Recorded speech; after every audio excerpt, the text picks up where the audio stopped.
The Pat McAfee Show.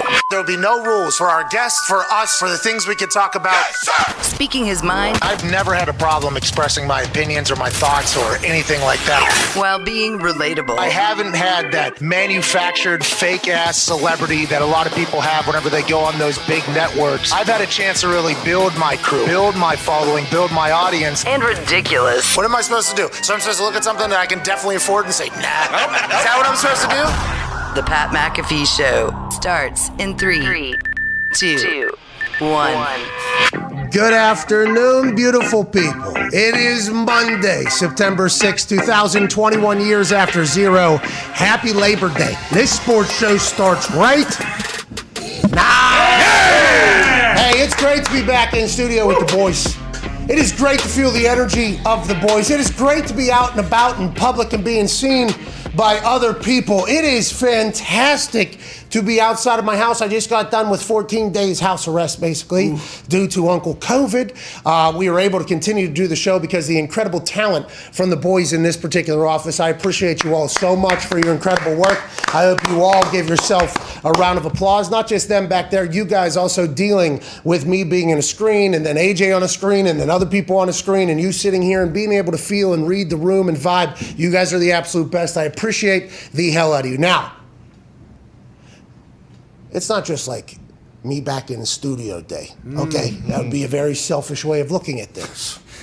Because this is Monday, September 6th. This is the official kickoff to the NFL's kickoff week. We fucking made it to NFL season, baby! Yeah!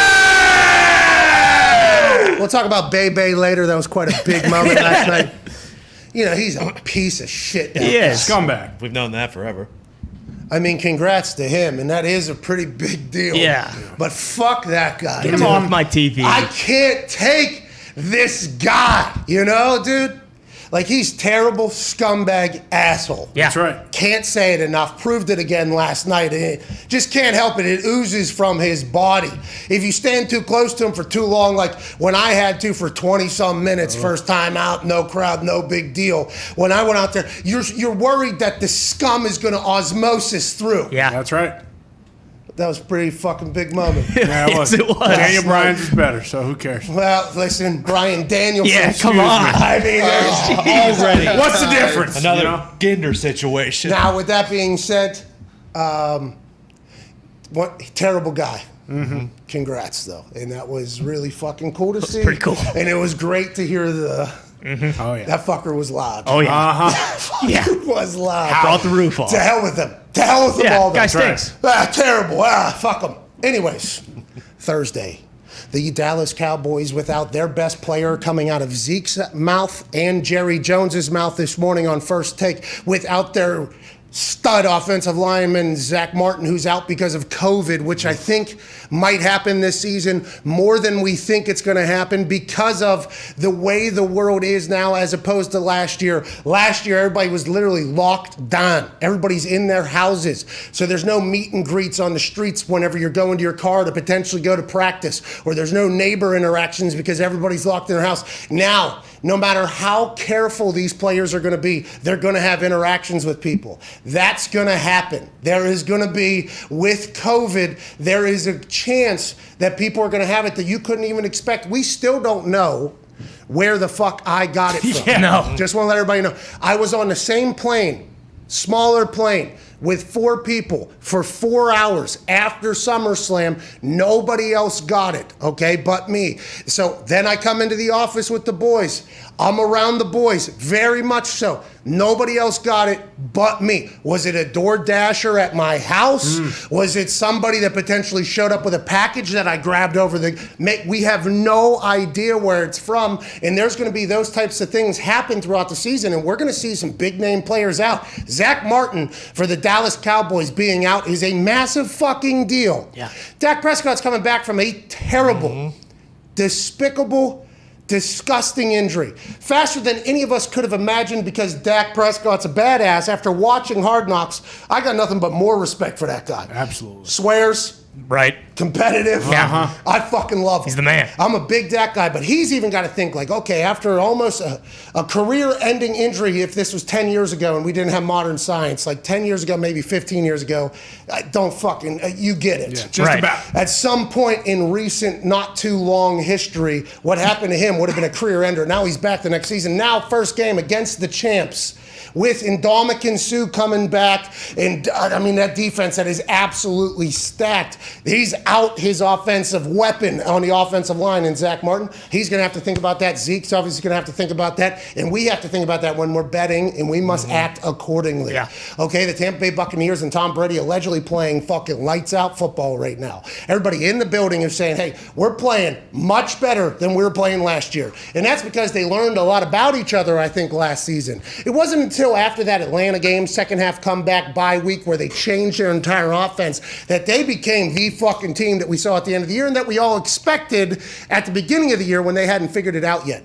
This Buccaneers team might be a fucking wagon. It literally might be that. And with the Dallas Cowboys potentially going in a little bit wounded because COVID has hit their roster in some big spots, we got to remember that whenever we're watching shows like Hammer Dahn, at Tone Diggs here. Big money was made this weekend on college football. Where's the action looking on Thursday night? Is everybody hammering Tampa right now? And how much is the line moving with this COVID news? 60% of the bets are on Tampa. It opened at 6.5. It's up to 7.5. What I would say is the difference between 7.5 and 8, not that big. Like if it goes to 8, fine. Me though, if it gets down to 7, 7's a huge key number. If it gets down to 7, automatically jump on Tampa. But it may go up to 8, but it's not a big enough difference between 7.5 and 8 because you like the Cowboys with the points, you're saying? No. No, you're just saying the line isn't telling you to move. I'm saying let's wait to see what happens with the line. If it goes down to 7, I'm automatically jumping on the Bucs. If it goes up to 8, there's probably a good chance I may just still stay on the Bucs, but I would like to get it at 7 versus 7.5. Got it, because of obviously the way scoring works Correct. in football. I think we Right. all understand the way scoring works, why certain numbers are potentially much more important and something you should look at as opposed to others whenever you're looking at the spreads. But this could be, we might be looking at, Jerry Jones was out here painting this as David and Goliath. He has spent like $7 billion building this team. They have the biggest stadium. They have the biggest fan base. And he's pitching this as David versus Goliath, as the Buccaneers being the Goliath. And if that's how you view your team, actually, why didn't you're willing to pay and trade for players, why didn't you just bring in the players that they had? Then now you have to question his GM-ship for him saying this is David versus Goliath. But with all that being said, Big Mike McCarthy might have them Cowboys ready to fucking run. At Ty Schmidt, former Packer, great Mike McCarthy, obviously. Watching Hard Knocks, seeing him break things down. What do you think happens on Thursday night? Do you think the Dallas Cowboys are much better than they were last year? Or do you think it's going to be a rolling start before we got to get the fucking watermelons and the goddamn mallets. Yeah, whatever the hell it is, dude. What do you think is going to happen with the Dallas Cowboys? I think they'll definitely be better than they were last year. Obviously, Dak has got a lot to prove, I think, coming off his injury. But the big thing that I looked at is I believe Tom Brady's over-under for touchdown passes was 2.5. And if you remember last year, Dallas' secondary was fucking terrible, god-awful. I could see this being a big-time rout. You read all the stuff is coming out of Tampa Bay, too, about Tom Brady, about how he's just young. Yeah, he feels like he's 24 again. He feels incredible. Rick Stroud of the Tampa Bay Times just did a sit-down with Tom outside. They paint the image always. He sat on a metal folding chair. They always paint the picture, and I appreciate that from the great writers. But he said that Tom thinks that he's going to be the best he's ever been and the more agile he's ever been, because he always wore that knee sleeve for 13 years for a little bit of stability. And he said, actually, what happens when you wear that knee sleeve, though, is it tightens up your quad, which also hinders your hamstring. And this is old Guerrero down there saying, hey, we got pliability. All right, that's what we're all about. But we've been learning, whenever you fucking put a chokehold on that quad, it feels like there's not much pliability in that hamstring. We take that thing off, we get that MCL fix that you were dealing with every single day last season as a 40-plus-year-old playing his best football he's ever played, throwing more deep balls than he's ever thrown. And maybe the Randy Moss year is different. I'm not 100% sure, but you get it. He was battling an MCL, got surgery. No more brace, no more hindrance on his legs. He's Forrest Gump coming out of that fucking driveway, dude. The braces are popping off at this age, and there's no end in sight, Rick Stroud said, it sounds like. like for Tom Brady. That means he's driven. The undefeated thing was referenced yet again. It might be a problem at Boston Connor. You're going to have to continue to sit back and just watch this guy potentially build another dynasty down in Florida, paying no state income tax. Yeah. And he said living on the water. Right. Every day it seems like there's a better day than the day before, he said down there in Tampa Bay. Yeah, it's gorgeous. Boston's on the water, no big deal. But, I got my own dynasty to worry about. I'm not worried about an NFC dynasty. I'm worried about the right now, the Mac Jones era. But to Ty's point about Thursday, will be a blowout. I mean, 10.5, I would take the Bucs at, strictly because I don't see Dak figuring out right away. You're missing your offensive lineman. You're coming off a terrible injury. Maybe a few games in, he's finally comfortable and able to kind of move around like he used to be. But right off the bat, that's hard to see. And plus, the Bucs are rolling. They're going to be raising a banner. I mean, they didn't have Hard Knocks in there. No Hard Knocks. No. Fans, packed out that are actually Bucs fans. Tom gets a chance to actually play for Tampa Bay for the first time ever. That's right. Yeah. The run out. Oh, let's fucking go. Yeah. Cannons. AB, dude. AB's like plus 185, 155 to score a touchdown. That's what I'm high on. I do not see him scoring. Or I do not see him scoring. Yeah, not going to see that. And you're not going to not bet on that whenever you see that type of stuff. And you're not going to bet on the Bucs when, Brady's looking up at another banner like, I can't wait for the next one. And I'm not going to not change the subject because what you're saying about New England there at the beginning of the thing, pretty fascinating because – friend of the show, Rob Ninkovich, got into it a little bit on the internet this weekend. Did he? Yeah, Rob Ninkovich, old Dan and Ninko. Okay, it's a show. Dan and Ninko is, and by the way, I want to let everybody know, I do not believe some of the things that are being said about Rob Ninkovich are anywhere near true. Okay, I think you ask a lot of his teammates, they love. I think everybody loves. It does seem like he got into it a little bit this weekend after some things were said and some DMs were allegedly sent. I don't know if they were real. Okay. I mean, it sure looked like that would be a great edit if it was to make that fake. He got into it, though, allegedly saying on Dan and Ninko's show, he said that Mac Jones was teaching Cam Newton the playbook. Now, he said he heard that from a source inside the building, and I would assume that Rob Ninkovich, who has a lot of Super Bowls with the Patriots, and like I said, it seems like everybody that's ever played with him or coached has liked Rob Ninkovich. So I'd assume he has pretty good sources still in the building. And I think, when he says that, did he allude that Mac Jones was sitting down and teaching Cam everything? Is that how some people took it? I think so. I would assume what he meant was there was probably some situations that Mac had known from whatever Bill O'Brien or Sark offense that he was running that maybe they weren't able to put in last year or they didn't put in last year because of COVID, Cam being out, no weapons on the team. Maybe there was something that Mac knew more than Cam, but that really lit quite a fire. Yeah, oh yeah. And then people started coming out. Julian Edelman was like, he didn't think that, Mac beat Cam out. He thinks that Cam actually, and he was on the team last year, so he knows more about Cam than you would think than maybe Ninkovich does. So it's a wild scene up there. All I know is big talking points, new era. Will New England be good or not? If they're good, none of these conversations matter. Nope. If Mac Jones stinks, though, everything that has happened here with the 5-day, COVID test thing and this situation, and then drafting Mac #1 overall after Cam didn't really have a team last year. So did you guys make the right decision? Has Bill Belichick lost his fast? Whoa. That's what people are going to say. Okay. You guys have heard this for 20 years, though. But I have a sneaky suspicion that I think they're going to be good up there. Oh, yeah. Absolutely. I think you guys are going to be good. And that only means one thing and one thing alone. Massholes are going to be insufferable again. Yeah. Yep. Just like Alabama fans, I tweeted about this. Yes. It has to be so much fun to be an Alabama fan. Any given moment, you can talk shit to whoever freely. Every year. Hey, we're going to fucking win it this year. Yeah. Okay, somebody says something to you, blah, blah, blah, blah. No, you're not. Okay, we're going to win this year. All right, yeah, fuck off. I guess you're right. Yeah. What would happen if we played each other, you think? Oh, we'd win by 90. No, you wouldn't. They'd actually play, and they'd win by actually 90. Yep. Think about how much fun it would have to be an Alabama fan, just knowing that as long as Saban's there for another 8 years, they're going to put a battery in his back. Yeah. And Nick Saban might coach for the next 100 years down there. For as long as that factory's there, they're just going to dominate. Yep. And their fans are allowed to say whatever, whenever, however, to whomever in the SEC, which, by the way, it's different down there. Yeah. It's a bunch of cults. It's all cults. Like big-time cults. In the Big Ten, there's a few of them. Yeah. Okay, there's a few of them in the Big Ten. It's awesome. Hey, I love the Big Ten football. I mean, that Penn State-Wisconsin game. Jump around, jump up, jump up, down. Yeah, that was awesome, dude. That was electrifying. That was incredible. Bro, how about Gus? Dude? Yeah. Hey, him and Joel are good to go. Awesome. Yeah, they are unbelievable. Gus is just Staple. he doesn't need that Wisconsin crowd to do what the Wisconsin crowd did. Gus will make it that way anyways, but him riding, like the waves with that thing is just unbelievable to watch.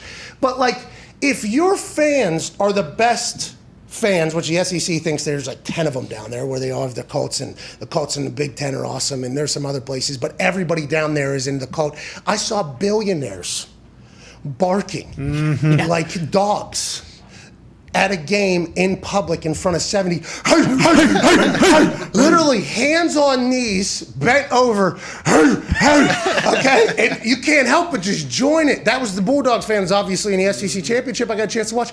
People were losing their mind. I'm like, God damn, it is different down here. West Virginia fans will throw batteries. They will obviously get after it there. And we can't be losing to Maryland, by the way, but that's an entire another conversation. We had a great fan base. Great, absolute great fan base. But everywhere we played, it seemed like it was their most... their biggest games, it felt like, when Pat and Steve would come and play. It felt like, and there was crowds and there was fans and there's student sections that are awesome. But whenever you're talking about like 65,000 people all deciding to bark together or like do anything else they do, that's a different level of commitment. It is different down there. And Alabama fans are able to say for at least the next 8 years, fuck all of you. You all are worse than us. And that's just how our backups are better than your starters. Our backups are better than your stars. We are 5 fucking deep in this goddamn thing. They're rolling into every club just bigger, badder, and tougher than everybody. And that's just a problem. I watched some other games around the weekend and thought to myself, who's going to stop Nick Saban in Alabama? Georgia's defense. Hey, they made DJ Uyunglele look, a little bit amateur there. Yeah. And was it the defense or was it the offense, coming out of that thing? Not a lot of adjustments happening either. What are we doing? The drip down there. But anyways, the Alabama fans can be pumped just like the New England Patriots fans for the last 20 years were able to fucking rub it in everybody's faces in the biggest league on earth. And college football, by the way, I guess is the second biggest league on earth. Whenever it comes to viewership and shit. So the biggest league on earth, you guys have been able to just rub people's faces and everything for 20 years. It has to feel so fucking good because that might be back. And you might be able to live, the large majority of your life, like you have been able to since you were, 6 years old? Yeah, just about 5. 5 years old. You've been able to just enjoy. You're a piece of shit. Yeah, exactly. No, we went 7-9. We had a 7-9 year. That was pretty tough. And you say we might be back. I mean, I think it's time we can just accept the fact that New England's going to win 12 games at least this year. We don't have to beat around the bush and act like we're not. That's going to happen. I'm sorry, boys, but that's the realistic, outcome of this season. Sure. Absolutely, Buffalo, they are still the kings of the division at this moment right now in time. But after week 1, if we beat the Dolphins by 50 points and Mac Jones looks like the future of the NFL, then we'll be beating an even better drum. Hey, I want to let you know your mullet looks fantastic. Thank you. I appreciate that. It's getting longer. Now we're starting to get to the point where I actually want it to be here.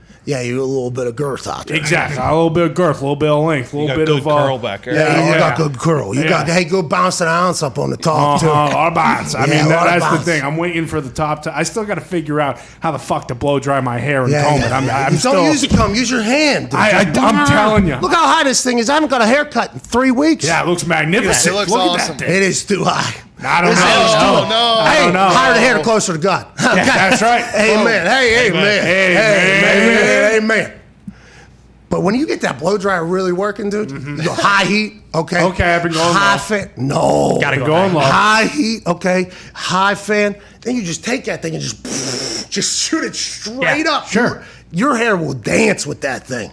You just gotta put in a little bit of work. You don't need no comb, no brush. Just use your hand. It'll burn. You'll get to a point where you think you're burning your hand off. That's okay.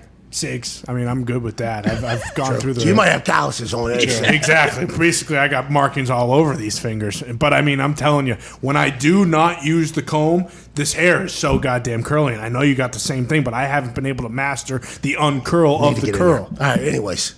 Great to have you fucking massholes back. Great to be back. Can't wait for the season. Mac Jones, Offensive Rookie of the Year. Told you a few weeks ago. Hey, did you see his What's that? his footwear? Yeah. Oh, that's right. Yeah, I forgot to mention. Thank you, Diggs. My headset just came out so I can't even hear myself. But we're no bull all year, baby. No bullshit. There's a lot of people out there wishing their headsets fell out. Yeah, sorry. It's Team No Bull all year. Come on, Mac Jones. Also, happy birthday. Turned 23 yesterday. Happy belated birthday, obviously. Happy belated birthday. Yeah, and those, honestly, okay, I've seen a lot of no bull ads. Sure. Always thought it was The Rock shit. Yeah, Literally always thought it was The Rock shit. It is not, by the way. The Rock just dropped some cross trainers with Under Armour last week. Oh, these Project Rocks, dude. Woo! A lot of bull, though. Hey, he's back. I thought he lost his fastball. Nope. I did. I thought he lost his fastball for a while. Then I kept watching him cut promo after promo on his Instagram. The Rock is back. His fastball's The back. Rock is all the way back. I am so happy about it. But I thought No Bull was his company. It is not, apparently. It's somebody else. These are cross-training Toms. Exactly. But That's what these are. But you should These see are the cross-trainer bottoms. Toms. I mean, you should see the bottoms. These things. I'm worried Mac Jones is working out in these, aren't you? As a fan of the team? No. Those Give things me a are break. cross-training Toms. I ain't worried about what's on his feet, Pat, because I know what's between the ears, and that's an absolute football genius. So Hey, that there's guy's breaking an ankle walking on No. a fucking sidewalk in those things. Uh-uh. Yeah, the cloth, the knit is just going to go out. No, you haven't seen his calves, have you? Because they are fucking massive, like Johnny Dramas, my friend. Don't you worry about Mac Jones walking around. He ain't breaking anything but goddamn NFL records. I baby. just hope he better fucking be spatted up if he's wearing those no bulls around town because is. there's a chance a pothole fucking get in with those things. No. Believe me, everybody in New England won't let him walk through a pothole. What they're going to do is they're going to get down on their Am I hands and falsely knees. judging just by look? They look like they're Toms that they just added a little bit. You know how they said Nike was created? Phil Knight, I guess. He got like a waffle maker and poured rubber in there and dumped it. Those look like Toms if you were to do the waffle maker with the rubber. Am I misreading this? Absolutely, you are. You haven't put them on. I mean, I can take them off right now, and you can put them on, and you can tell how comfortable these things, how they're built for speed, how they're built for movement. Is that no bull? That's no bull. I ain't messing around right now. That's no bull. And that's the thing about Toms. Toms don't say no bull on the side, no bull on both sides. Okay, so it's an optical thing. That's right. It's optical and the bottoms, let me just say. I mean, I might be able to walk 50,000 miles in a day, and these things won't budge. And I would walk 500 miles, and I would walk 500 just to more. support Mac, though. you Just do. to support Mac. I'll buy 8 pairs of these if I have to. I mean, no bull knows they got their breadwinner in Mac If Jones. Mac Jones has anywhere near a good start first 2 weeks, you think Come his on. jersey's going in New England? You think that jersey would go? Jersey sold out last week. I mean, Is New England a big jersey buying town? oh yeah, Really? Big A lot of time. jerseys yeah, up yeah. there. Last year, Cam Newton, there were Cam Newton jerseys everywhere last Oh, year. remember, you didn't want him to steal Pat the Patriots. That's right. That's right. Well, and I'm glad Pat got his number back. I mean, I'm very relieved that Pat the Patriot can put the 1 back on because it's been too long. We have to stop talking about the Patriots. Well, we don't have Is to. Cam getting picked up anywhere? Or? So that's fascinating, you know, because there's a lot of conversation. Michael Lombardi, who joined us last week, he gave a great reference about, and I don't know the ranks, so I do apologize, but something like a 5-star general, and then the next year expecting him to operate as like a corporal or something. Yeah. Like, and I don't know if I got that right, military folks. I do apologize. I mean, absolutely. No disrespect, and I actually mean that as opposed to whenever these fucking guys say Whoa. that. Those two. Yeah, those two right over there. whoa. Yeah, you two. It's good to have No, not the military. Good to have some mean? positivity Oh, back you in it. too. Fuck you, Diggs. You're a part of that as well.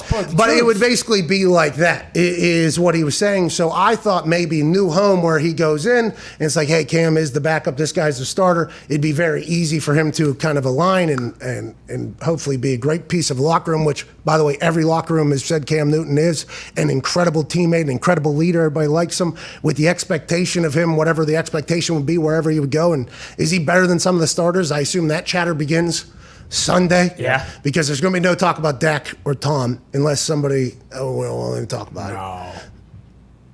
Well, Nobody, no, not this early. Come on. No. Let's right. enjoy You're it. right. Yeah. But once people start stinking, then that conversation will come back to the surface, I think. So I wonder if he's waiting for that, if teams are waiting for that, or what he's up to. I can't wait for this weekend. The Colts host Seattle Seahawks. Yes, sir. ooh, big test. It's a big test early. You know, it's NFC game, which I'm not 100% sure what that means. But I heard Jeff Saturday say, yeah, fuck it. You know, and if Jeff said it, by the way, It's gospel. Sure. Yep. If Jeff's talking, I'm listening. Just want to let you know. I was a person who was lucky enough to be his teammate. If he speaks, I'm going to go ahead and listen. It's normally coming from a place with a big brain behind it. But yeah, Seattle Seahawks this weekend against Colts. Fun fact about the Indianapolis Colts. Oh, what's that? Have not won a season opener since 2013. Yikes. Really? I didn't know that. Yeah. Also, fun fact, I'll be hitting the anvil. They've never lost with me hitting the anvil. Hey! The Tides. So it's 3-0 meets, what is that, 0-8. Something's got to give. Something's got to give. Carl Wentz at the helm. Yeah. Might be the time. Is Carl officially at the helm? Okay, that's a text I should send during a commercial break. Hey, about the anvil. Got a question. I'm trying to write, you guys like acting like I'm actually preparing. Yeah, like that is something I do. I should probably think about doing more. Those are things you need to know. Those are things I should do more. But I believe they're probably going to give me a microphone, right? I would imagine so. They did last time, right? Yeah, I would assume there's It would be a colossal mistake if they don't. Yeah, well, and also I think this is obviously first time the place has been packed out. I mean, if it is the Carl Wentz era beginning, just re-sign Darius Quentin Nelson's locked They're in. going to want you to put the fear of God into whatever 12s may be in the building. Oh, you're talking, hey, when you walk into this fucking Coliseum. You could probably rattle Russ, too. He's pretty easily rattled. Yeah, God ain't here today. He's like, what? I hate to break it to you. I'm not playing. Hey, I don't know why Russell Wilson's taking a knee down there. There ain't nobody listening to what you're saying. God don't live here. What if I got a promo just on Russell Wilson? Oh, that would be awesome. Something to think about. Just start talking about all the off-season issues. Oh my God, they didn't even want Russell Wilson. Russell didn't even want to be there. Now, he's walking into this stadium with the maniac re-signed to the biggest deal. Oh my God, I really could. Here we go. I don't want to do that. That's not what they're asking. Colts did not want me to do that. I don't know what. You know what I do love though? These college fucking Twitter accounts going. Yeah. Oh, yeah. Okay, I like what's going. UCLA. Oh, yeah. Yep. Fucking Maryland. Hey, don't you be doing that certified loser boy Sissy stuff. blue shirt. Yeah, come on, bring your old sissy blue shirt. Come on down. That bit of I mean, he might have lost and they might have lost, but I that love guy that. is just... That moment needs to happen more. Yeah. I need more of that. That's wrestling, by the way. Yep. That is not taking things too seriously. That is just listening and then shouting back and then knowing, oh, none of this is actually real. Okay, none of this is actually real. Let's just go ahead and keep it moving here. That's wrestling. Okay, that needs to happen more in life. People need to stop taking things as serious and as literal. Except for when a guy says that maybe his entire team should be executed. Whoa! You know what I mean? Jesus Who said Christ. that? Bro, it was a joke from fucking 1969. Are you kidding me, bro? You didn't know? John McKay. Oh, John McKay. McKay? Yeah, Who the dude. hell is that? Well, rest in peace, John McCain. Of course. McCain. McKay. John McKay, dude. Coach for the Bucs back in the day, dude. Yeah. What do you think about your team's execution? He was asked. He's, I'd be in favor of it. He was not happy with them boys. That's good. It was 1970 or something like that. 1980. Maybe 19... Nah, it didn't make... See, the way that McKay did it, the way that you just said it, actually very funny. That's funny. Yeah, but I mean, a good throwback reference and nobody The understands way that it. Brian Kelly did it was not delivered well. same. Kind of shoehorned it in there. Yeah, Brian Kelly, he's not a comedian.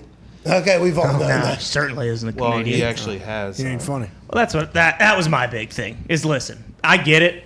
I don't get it, by the way. And what I was just doing was what everybody was doing to me on Twitter last night that was acting like they fucking knew that thing from John McKay. Way to go. Wait, like if you knew that, I am incredibly impressed. I am proud of you. Whenever I have a question about random, irrelevant shit from the past in football, I will come to these motherfuckers. I found out who they were on the internet last night. I will go to these people to find out that information.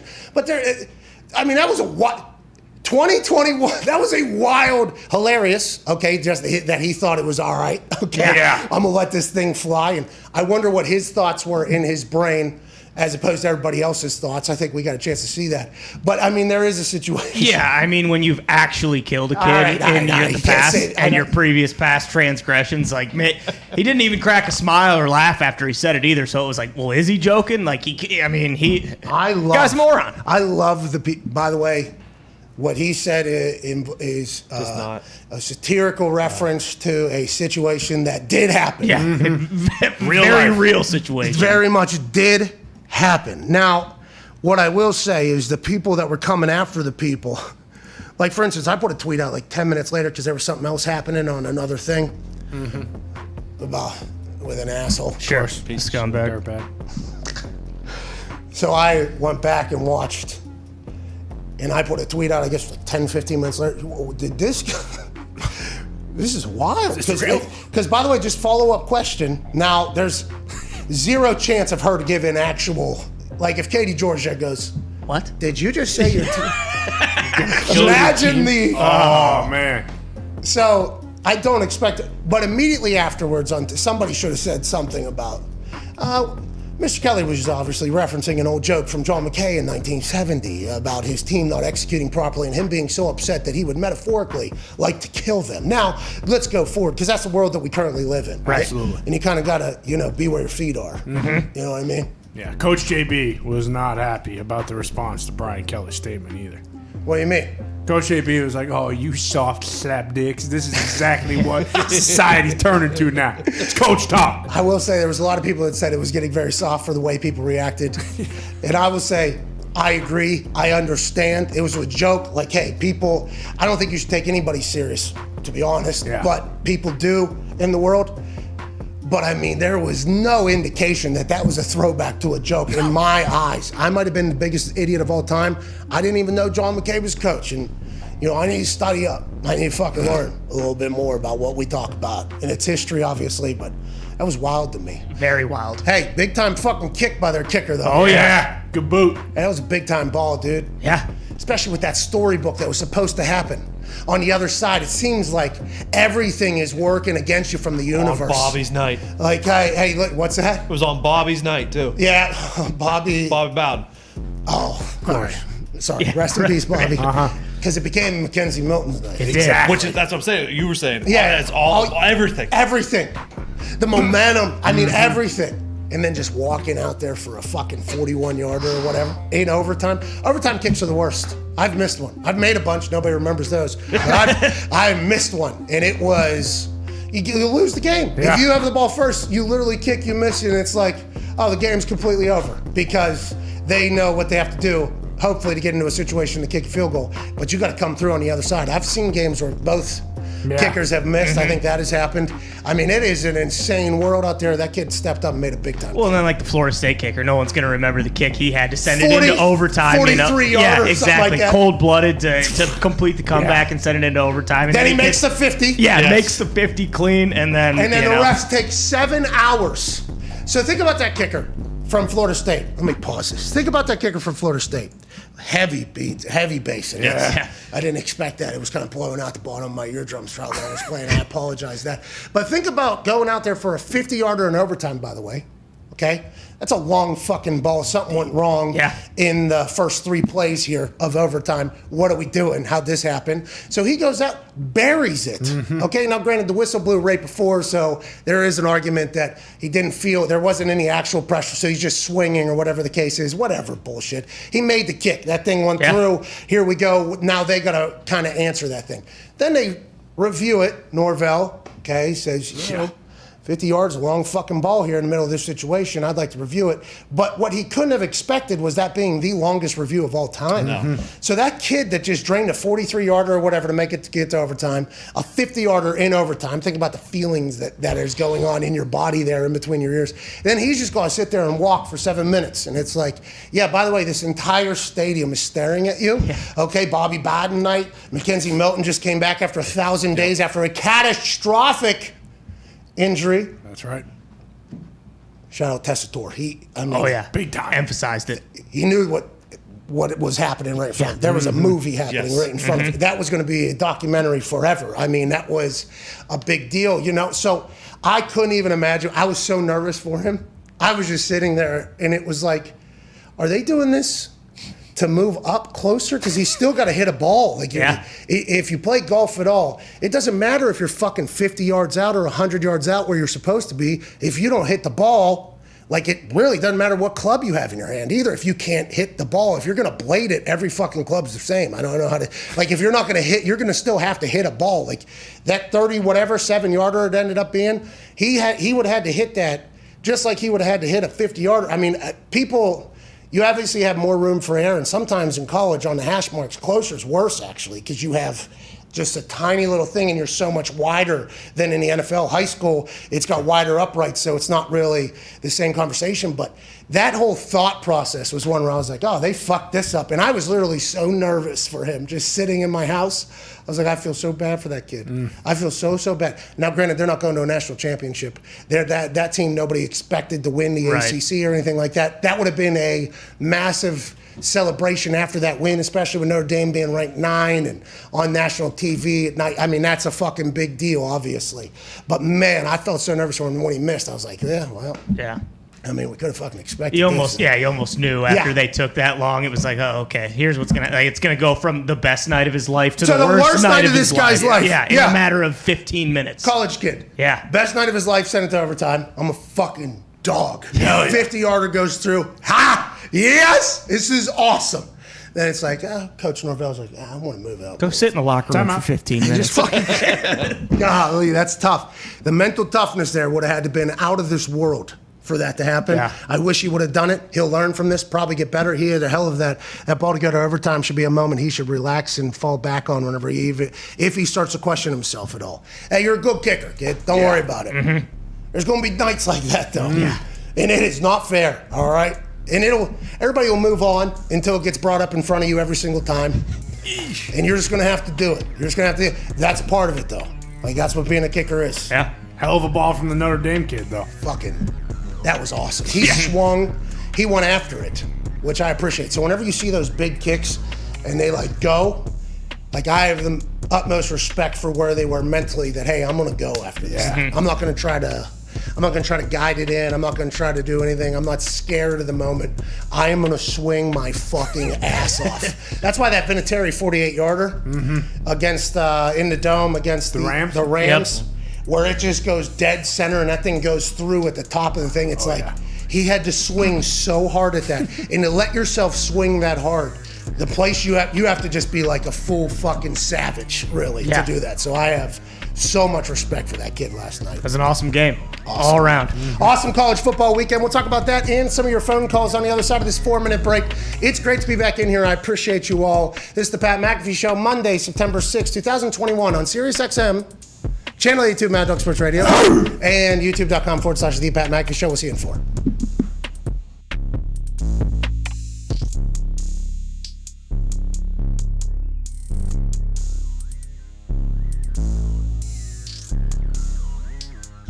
Everything that was being said whenever you were potentially just from you. Oh, so you did hear it. Yeah. Okay. So let's address it. Hold on. All right. You can be a hater. No. And you can change. Carson. You can change. We can change. No, at the moment I was at, okay, Carson. You know, with the Daily Show, the live Daily Show, you know, we can potentially get referred to as prisoners of the moment. You probably did hear me say some things. That was at a much different time. Backtrack a little. No, it's cool. We're here face to face. You can change. People change, all right? By the way, you are much bigger than I thought you were. Oh, yeah. When Jalen gets drafted there, was that the beginning of it all? Was there a miscommunication? What happened between you and Doug? Because they were saying it was fractured beyond repair. Yeah. What happened there? Is all of that accurate? Is that all kind of getting blown out of proportion? Yeah. And where did it start? For one, I don't like to ever come out and say reporters aren't telling the truth because I don't. But Orlovsky does it. I'm not. I'm not going to dispute every report that's out there. You know, the way the season went obviously wasn't ideal. When Jalen was drafted, that had no bearing on me. I trusted the organization. Okay. I signed that contract. You know, I was devoted to them, and I felt like they were devoted to me. So I trusted the pick. You know, that had no bearing on my confidence or my abilities. You know, the season unfolded not how I would have liked it. Personally, I could have played better. We lost a lot of games at the end and just didn't fall into place the way we wanted. But there's a lot to learn from it, as a man, as a player, and all those things. And I have still a lot of respect for Coach Peterson, and I think without a doubt those reports are very exaggerated. Like I said, I don't hear a lot of them. They come to my attention from my agents or different things. Yeah. But I have a lot of respect for him, and it was unfortunate for everybody and how the whole thing kind of just went down. There was a couple still shots that made its way around where you and Doug Peterson appeared to be giving each other a nasty look. I saw those. It's not true. Not true at all. Oh, you were not saying, I wish you'd die. With your eyes? I don't even think I was looking at him in those shots.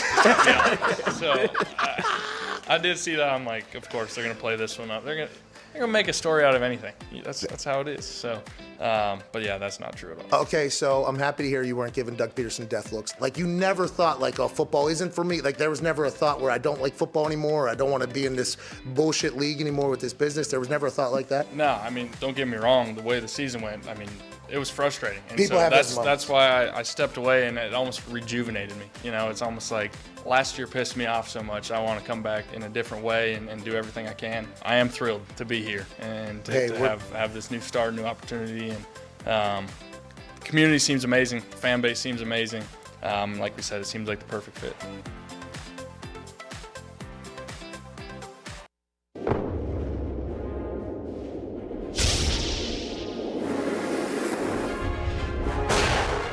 How are ya?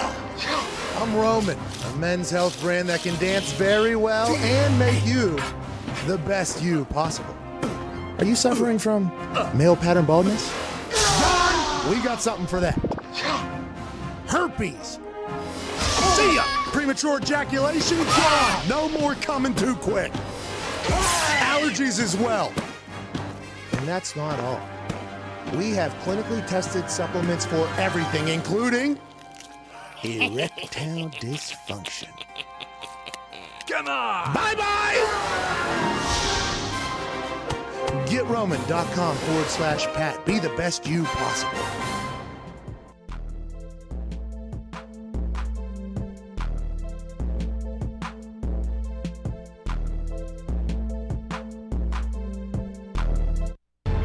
This is the Pat McAfee Show on Sirius XM Mad Dog Sports Radio. We thank you for taking the time to seek out this small regional show that streams internationally. Here's Pat and the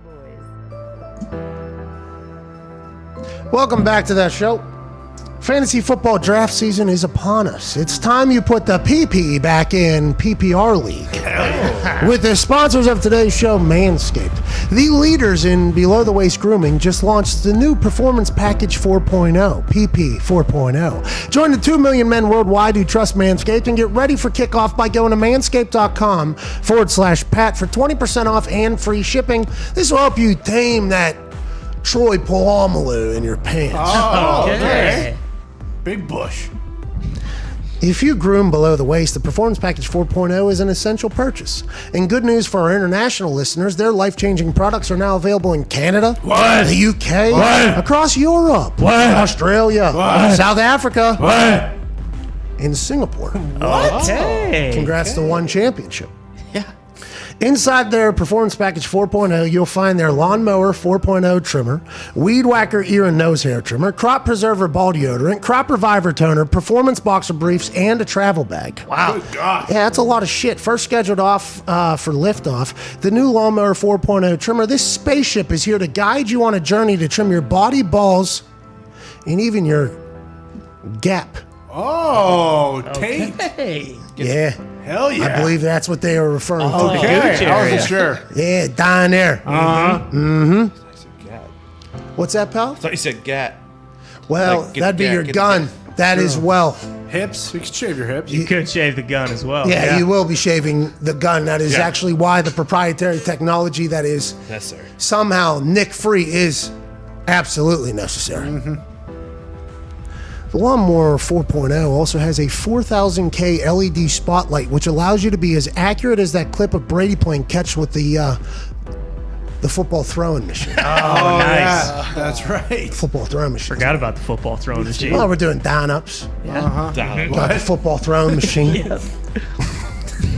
The Performance Package 4.0 also has the Weed Whacker. It's like having Derrick Henry run through your nose and ear hairs. Don't forget to use Crop Preserver Ball Deodorant and their Crop Reviver to help you little bench warmers be on their A game when feeling the sun's heat. Get 20% off and free shipping at manscaped.com/Pat. That's 20% off and free shipping by going to manscaped.com/Pat. If your significant other is nagging you about how much time you put into your fantasy team, you might as well gift them some beautiful balls with Manscaped. Hell yeah. Amen. Amen. Down ups kind of makes sense. Yeah, I guess. Yeah, they do, but it's not. Yeah, but you can start Dahn. Maybe the first one started Dahn. Oh. You know, and they had to jump up and then Dahn. Because it isn't actual work right until you're trying to get back up. Coaches realized that saying get them going was more fun than get on the ground. Yeah, exactly. Yeah. Get them hard. Yeah. Start chopping. Get them going. Yeah, instead of lay down. Everybody down. I don't know. Those are terrible, though. Yeah. Just out of nowhere. Just out of fucking nowhere. What we do? Kickers and punters, by the way. Our period's long gone. Is this practice almost over? This shit isn't even laced up, these shoes right here. I'm about out of here already. And then all of a sudden, start chopping. Who? What? Everybody. What is he? Okay. He can't see us. Can't be worse than get on the line out of nowhere. No, that hadn't happened. I mean, I think the last time it happened, college, we had a workout 6 a.m. on a Wednesday or Thursday game week, middle of the season. And allegedly, now I don't know who was lying, but allegedly Rich Rodriguez, who was on the stepper, was watching our warm-up. And we didn't warm up with enough intensity at 6 a.m. in the middle of the season on a Wednesday, for our workout.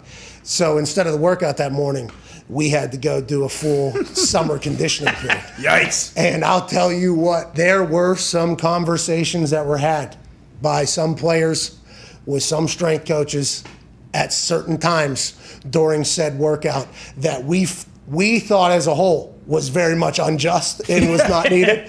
But I guess in the end it made us a better football team. But I'll tell you what, that was the worst morning of all time.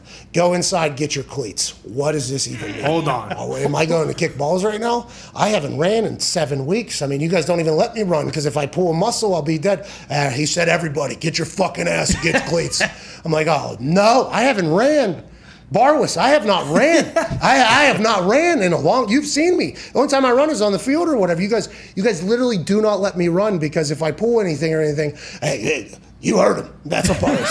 So I get out there in that first whistle, Diggs. I'll tell you when you don't know, you have to run sprints. And it just gets dropped on you. If you're anything like me, you have to get into the mental state to get to a fucking full-on conditioning period. And I could not do it. It's still, as soon as you said get on the line right there, I literally, you saw me freeze up. I was like, oh my God, the last time that happened to me, I thought I was a dead man. I thought I was an absolute dead man. Chuck tried to put in the after OTA runs for a couple practices. How'd that go? It wasn't well received, but I think Chuck didn't like it either because I think somebody did catch a cramp in the middle of it. Oh, shit. And I think what had happened was Chuck was like, of course, listen, you can't fucking run. I fucking hurt a guy, he's out, I'm the bad guy, can't do it. So I think he stopped because of that, but there's teams that live and die by that stuff. They'll do sprints after. I think the Patriots are. The Giants are obviously running laps in the middle of practice. I've never been with a coach that has done that type of thing, which I think is pretty cool. Everybody I've ever been with feels like during practice is where you get all your conditioning. Yeah, for Makes sure. sense. Sirianni's definitely got to be doing it in Philly. What's that? Making guys run sprints, make sure they're working, make sure they're getting after. He it did every an day. interview. Hey, when was that? Saturday morning. Friday morning. Friday morning. He was on Good Morning Football. Yep. So Nate Burleson is out on Good Morning. Hell of a run, Nate. Good work, Nate. Good run, Nate. Appreciate your service to our mornings. Yep. He's out. They're going to have now Michael Robinson. We'll see. They had Sean O'Hara right after Nate was gone, but then this morning, Mike Rob, or whatever they call him, he was on the desk this morning. Whoa. What is that? Well, it's like there was a slight there. No, there was. Why, Foxy? What was that all about? I heard it. Yeah, what was that? I heard that in his voice. Yeah, what was that all about? So like when they pop up on the bottom line, Mike Robb gives his take or whatever. So that's his. I think that's his new name. I don't know if they changed it, but it is Mike Robb. I don't know if they're calling him Michael Robinson. I'm not sure. I just saw it quickly. And what you're saying is you have not made a decision on whether or not you like him yet. You have not made a decision on whether or not you appreciate him on our television every morning. We spend a lot of time. We do. With because we don't have the access to the clips, footage. We probably wouldn't be that great at it. Also, all the insider info, they all have they have everything. They have connections, everything. So we literally have to watch these shows and try to, pick out at least gems that they're hearing and saying. So for the sanctity of our show, they have incredible access. They right? do. So, and for good reason, by the way. A lot of money spent that way, a lot of talent over there. There's a lot of incredible people. So we spend a lot of time with these people in the morning. And you're saying you're not 100% sure? Because what's this all about? No, I mean, it was muted, so I should definitely give the guy the benefit of the doubt. But also, I'm expecting to see a burlesque this morning, and I don't get one. So it's like, okay, well, what the hell's going on here? It's going to be it's going to be a tough spot. I think that is going to be a tough spot to get in there, no matter who it is. If it's Mike Robb, who I think I've done some stuff with and I've seen on TV, he's great. No matter who it is, though, I think it's going to be tough because those four have been together for like 3 years. They've won, they've been nominated for awards. Many Emmys. That's tough. It is. That is a tough thing to do. Big shoes. Mike Robb would do it. 100%. I'm excited for him, and I think he will do a great job. But like I said, I'm just, where's the burlesque and where's the toe drag swag? I was waiting for it this morning. I was like, oh, yeah, he's not on the show anymore. Well, and they also have, they had Sirianni on the other day. They did. And those are the things that we'll probably never be able to get because of some things that are said in the microphones in this particular Was it a good interview? I'll tell you what. A lot of the reaction on the internet was by the people that watch this show potentially that Ty has ruined it. And I will say that while I was watching it, it was me just thinking of Ty the entire time sitting there. And I don't know if that's fair because when Ty, although he does speak like Sirianni, some of the things, Sirianni's saying, very smart, very deep. And we got to take him a lot more serious, I think. I agree. But, when it seems like you're kind of grasping at straws for the next word you're going to say. You're going to take some blowback from other people as well. I still hope the Eagles do good this year. This is the press conference. The press conference set the tone for all of this. Yes. It did. Okay? Less thinky, more athlete-y. I mean, there's no way a group of humans like us who are very invested in the NFL and watch everything the NFL has are going to watch that and not react to it. I don't know what we're supposed to do. We hope he's a great coach, but there has been some things where if it wasn't for MCDC, I think Sirianni would be getting a lot more chatter, and that's why you feel like you're doing everybody a service, actually. Exactly, and like I said, I hope the guy does well this year so we get more tidbits from these press conferences, but we're just not used to seeing NFL coaches operate like that, I don't think. And I love it, by the way. Yeah, it's awesome. MCDC, I need them to win a game. Need it. Need them to win a game. It might take a while. No. Jared Goff and TJ Hawkinson going to put that city on their back with MCDC. I like what they're building up there. I hope so. I like what they're building up there. We can go to a phone call. Zito told me we only had a couple of minutes left. He was a little early, I think, right? Are we still out of 56? Yeah. Mm-hmm. That's good time. Okay, I might have misheard him anyway. So let's go to Jacob in Texas on a 5-hour energy phone line. Jacob, what's going on, buddy? Hey, Pat on the boys. Thanks for having me on. Pat, first of all, congratulations on being COVID. Oh, yeah. Hell yeah. Good to see you back in studio. I just want to call from last night. I'm not sure if you're watching the Notre Dame-Florida State game, but like in the first quarter, there was a fourth down stop, and the refs had to pull out the chain all the way down. And then this ref seemed to get on the ground and look to see whether or not it was there.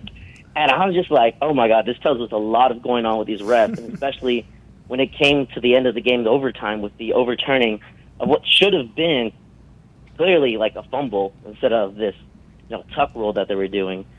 I was just wondering that. But like as a kicker, would you rather at that point take the 50 again, or have, like you said, the coach icing yourself right there and pushing you further after you had just nailed that 50? Great question, Jacob. To be honest, once you started talking about the review, the only conversation I can have about that is they fucking ruined their kicker's mindset. Now, icing a kicker, I'm not 100% sure it's a real thing or not. But if you can get a 7 to 8 minute session where the kicker has to just sit on something, that's a good icing. So, like, if you can call a timeout and somehow convince the ref to make it a 7-minute timeout, I think maybe make them go to break, a commercial break. Yeah. That's basically what that was last night. Yeah. Icing the kicker is standard 30 seconds. That's what a timeout is. It's just quick, here we go. It's almost a ritual at that point. It's almost like just another play happens and then they're back in there. So if you can get them for 8 minutes, I think that is what you want to do. Jacob, I appreciate the fact that you're interested, though, in the kicking mindset. And I like the fact that you mentioned something we didn't bring up. That was absurd looking at that ref do that thing. Oh, yeah. It's 2021. There has to be some sort of can we not just put a laser out? When I got to flatten out my paint job thing, I just put a little laser through that. Can we not have that? What are we even doing? Or just look directly down at it. Hey, get the Gene Steratore index. There you go. There you go. 6 minutes, we're back on the other side. More phone calls. Cheers.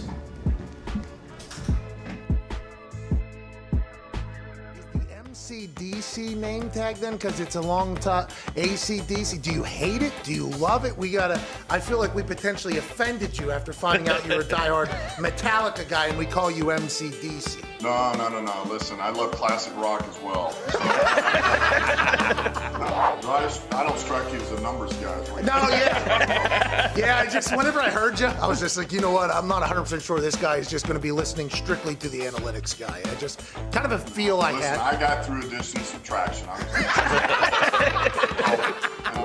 Look, the alpha comment was really, I wasn't directing that just at myself. I was saying that's Brad too. Brad's an alpha. That's our coaching staff. I mean, let me say this about our coaching staff. One of the reasons I made the hires that I did with these guys, I know you'll probably end up asking this, was because just coming out of this COVID, I wanted to make sure we had more flexibility with the roster. And if these coaches need to play maybe a couple of games, so, not everybody's thinking that way. Right, it seems like every 3-4 years the Lions get a new head coach.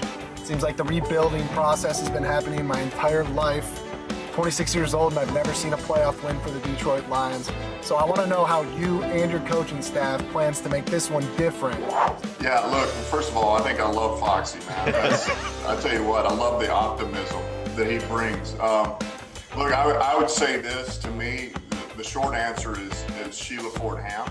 If you want hope, she's the one who's bringing the hope. Because I had put serious thought into this as I was hiring my staff. I was thinking about hiring you to see if you would like to be, our special teams coach. And then I thought, you know what, I know you doing this radio, it softened you up a little bit. I chose not to. All right, I hate to say that, Pat. But, I needed to just let that be known. Well, I want to let you know, true alphas know when to hang them up. Ladies and gentlemen, Dan Carroll. What's the most beer you did in one night you think of one of those shows? Well, I never forget when we went to Japan one time. Dudley, Stacy Keebler. I mean, there were so many people out there. I think we went through 103 or 108. Now, just for myself, I'd always make sure to have about a 12 or 18 pack there. And, here's the thing when some people say, oh, shit, man, you got too much of that beer on. You don't even know how to drink beer. It's like, dude, fuck you. You don't know what I'm trying to do. I'm trying to entertain 20,000 people in an arena. If I just go out there and sip it real properly, how fucking exciting is that?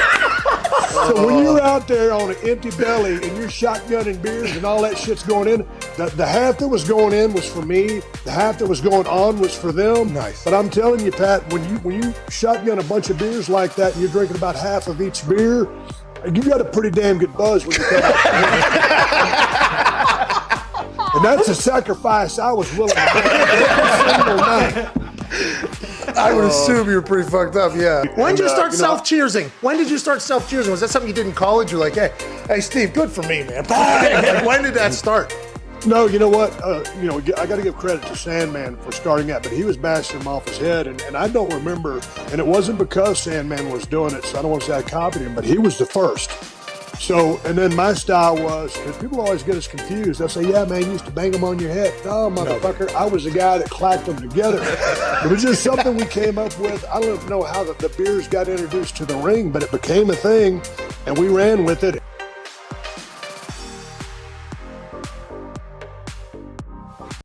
Should we just make it real? Should we just say, hey, we're done, we're riding off into the sunset? I mean, do you want it to be live on your show that Vinny's officially done? Is that what you want? I don't want that, but if it's going to happen, happy it's happening. Yeah. I would like that to be known. So don't feel obligated. Don't feel forced. Put put it this way. Hey, let me see. Today is what, Wednesday. By Friday, if paperwork goes in, you heard it here first. First of all, congratulations on a legendary fucking career, dude. In a game that revolves around the score, okay? That's how they pick winners and losers, is in a game in which they keep score. To be the all-time leading scorer in scoring sport, I think many would say, hell of a fucking job. Yeah! Unbelievable. South Dakota kid, you didn't have an easy way either. You went over to Virginia to train. You were a high school teacher, I think, or a substitute teacher. Then you go to the World League over in Amsterdam. Somehow survived the off-the-field activities that you could have fallen into. Stayed focused on kicking. Go into New England.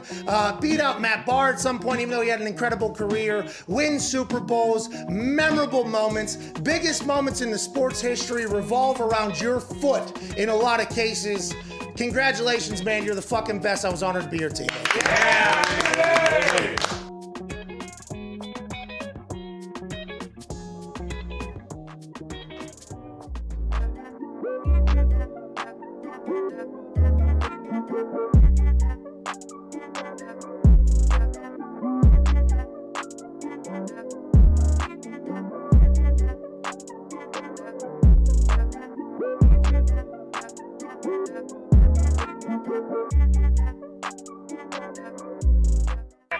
The Pat McAfee Show.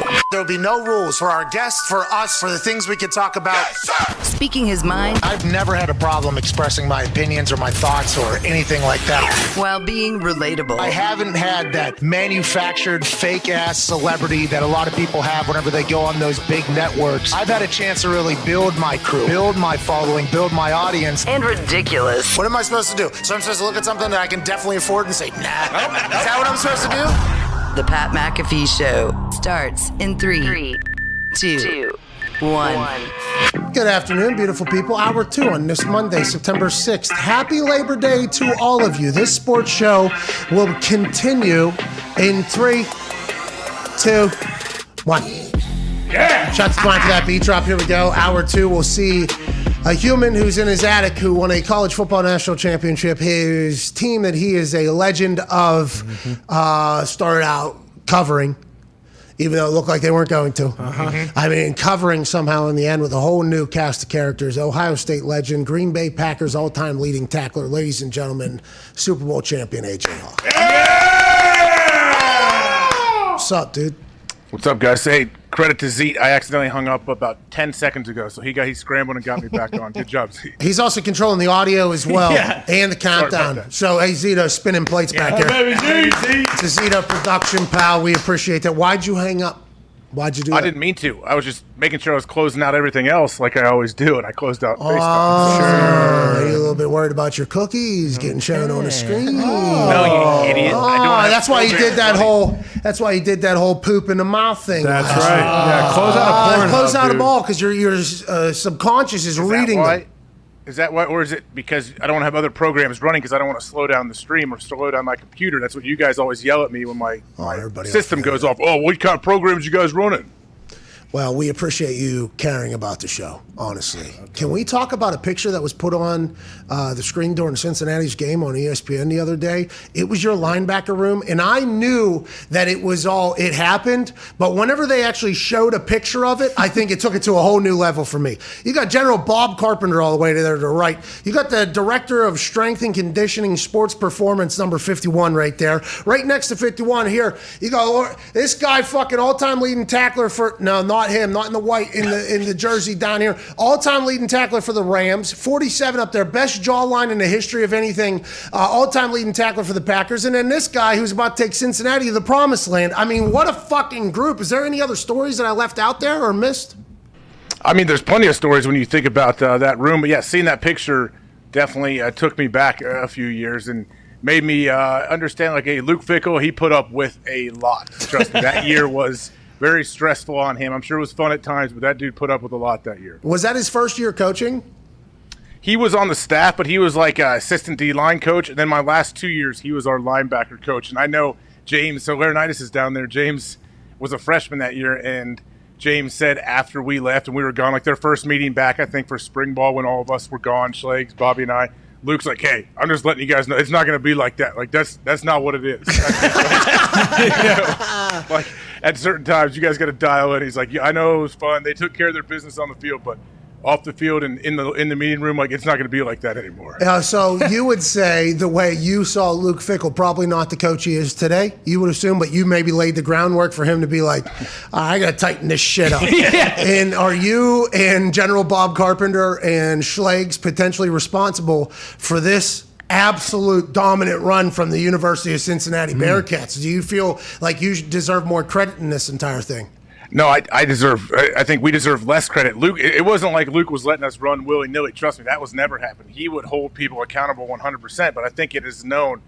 General Bob Carpenter talks all the time about the interactions he and Luke would have because Bobby just sometimes cannot help but give his opinion on certain plays or things, and Luke would just lose his mind at times, and it was very fun to watch. I would assume General Bob Carpenter had a couple of those interactions with numerous coaches throughout his entire existence, as have a lot of players who have a lot of questions about things who also have to be very good, by the way, to be able to ask those questions. Fickell, that Cincinnati team, first play of the game, Desmond Ridder, like 81-yard touchdown or something like that. Like that Desmond Ridder seems like he's been their quarterback for 10 years at this point.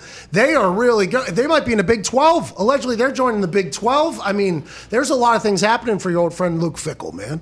Yeah, there is. And there's a lot of teams that have come after him trying to lure him away from Cincinnati to be their next head coach. And Luke has turned a lot of them down. I don't know what he would leave for. I mean, he's got a great thing going. He recruits that Cincinnati area very well, too. And, yeah, Luke's highly respected, that's for sure. The state of Cincinnati is what they actually call that. And I said that on TV. It was one of my first games I commentated for ESPN, and I had a bunch of people going, this fucking idiot doesn't even know Cincinnati is not a state or something like that. It's like, that's their entire marketing. That's their branding pitch. I think they have shit up around the city, like around the city and everything. They have billboards. I think back in the day, I don't know if they still have to do it because now once you become a good team, it's a lot easier to recruit. It's a lot easier to recruit because guys have success. That means their friends want to come. That means people they're connected to, teams they're connected to, coaches see that you have provided an incredible situation for one of their players, so other players are getting recommended. I mean, whenever you're winning, things are really good. Luke Fickell's been able to do that. If you leave, you're not always going to have success elsewhere. You might have to, eat some shit for a while. Maybe that is what Luke's thinking. If they get into the Big 12, and the Big 12 remains one of the Power 5 conferences, it seems like Big 12 is potentially becoming Big East. Okay. And I love the Big East, but that's kind of what it feels like. Like, hey, UCF, we're not in any of the power conferences, so we never get a chance. Get us in there. Cincinnati, we're falling into the same shit that UCF fell into for a long time. We're really good. We're not getting respect. Let's get in there. BYU, let's get in there. There's a couple people that are trying to get in there. Will the powers that be still think the Big 12 is a power conference? I fucking hope so, because there's a lot of good squads out there, especially Luke Fickell's one. I think it makes sense, though, doesn't it, for Cincinnati to join them? It seems like a natural thing and gets them in there so they don't have to worry about being an outsider trying to get into the playoffs. You take care of business there, everything's good. I heard Ohio State didn't want Cincinnati in the Big Ten. Whoa. Really? Who said that? That's just what somebody on the internet said, I'm sure. Yeah, I'm sure. Saw it too. I'm sure. I'm sure somebody said that. Sure somebody said not. Why don't you guys let him in the Big Ten, dude? You scared that Fickell's going to come in the Big Ten and start dancing on Ohio State? They could have hired him. Uh-oh. He loves Ohio State. They could have. He was the interim head coach for a year. Oh, and they said, get the fuck out of let him town. go. Then they brought Urban in, yeah. Oh, okay. That seemed to be a good move. Yeah. That seemed to be a pretty good move. I mean, someday people say all the time, like, yeah, we feel like Ohio State's the only job Luke would leave UC for. So who knows how many years that could be, but eventually it could happen. Well, why didn't you go to West Virginia? I know West Virginia. We're already in Big 12. Hey, That's right. Don't have to move conferences. Don't have to have West Virginia say, yeah, okay, you can join us. He could have joined our team years ago, and we wouldn't have to lose to fucking Maryland. Have 4 turnovers, 3 of them inside the 15-yard line, going in and score. We trust in the process. We stink. What's going on? Trust the process, right? Dude, trust the climb or whatever it is. I mean, whatever. Sure. It's all about the climb. Listen, Neil Brown's been very nice to me. Okay. Miley Cyrus. Yes. Trust the climb. Great. The Climb, is a great song by her. Yeah. Is that the one with the wrecking ball? Nope. That's Wrecking Ball. Wrecking Ball. Hey, that's a fucking powerful song. That is. I remember when everybody and their mom was swinging on those things. Big Halloween costume. Oh, You know, people just fucking shit up. Whoa. Norvell kind of did that last night to his kicker. Oh, boy. You know what I mean? I enjoyed college football here for the past 4 days, but I'll tell you what, it's going to be tough to continue to watch whenever the NFL starts, AJ. Big time.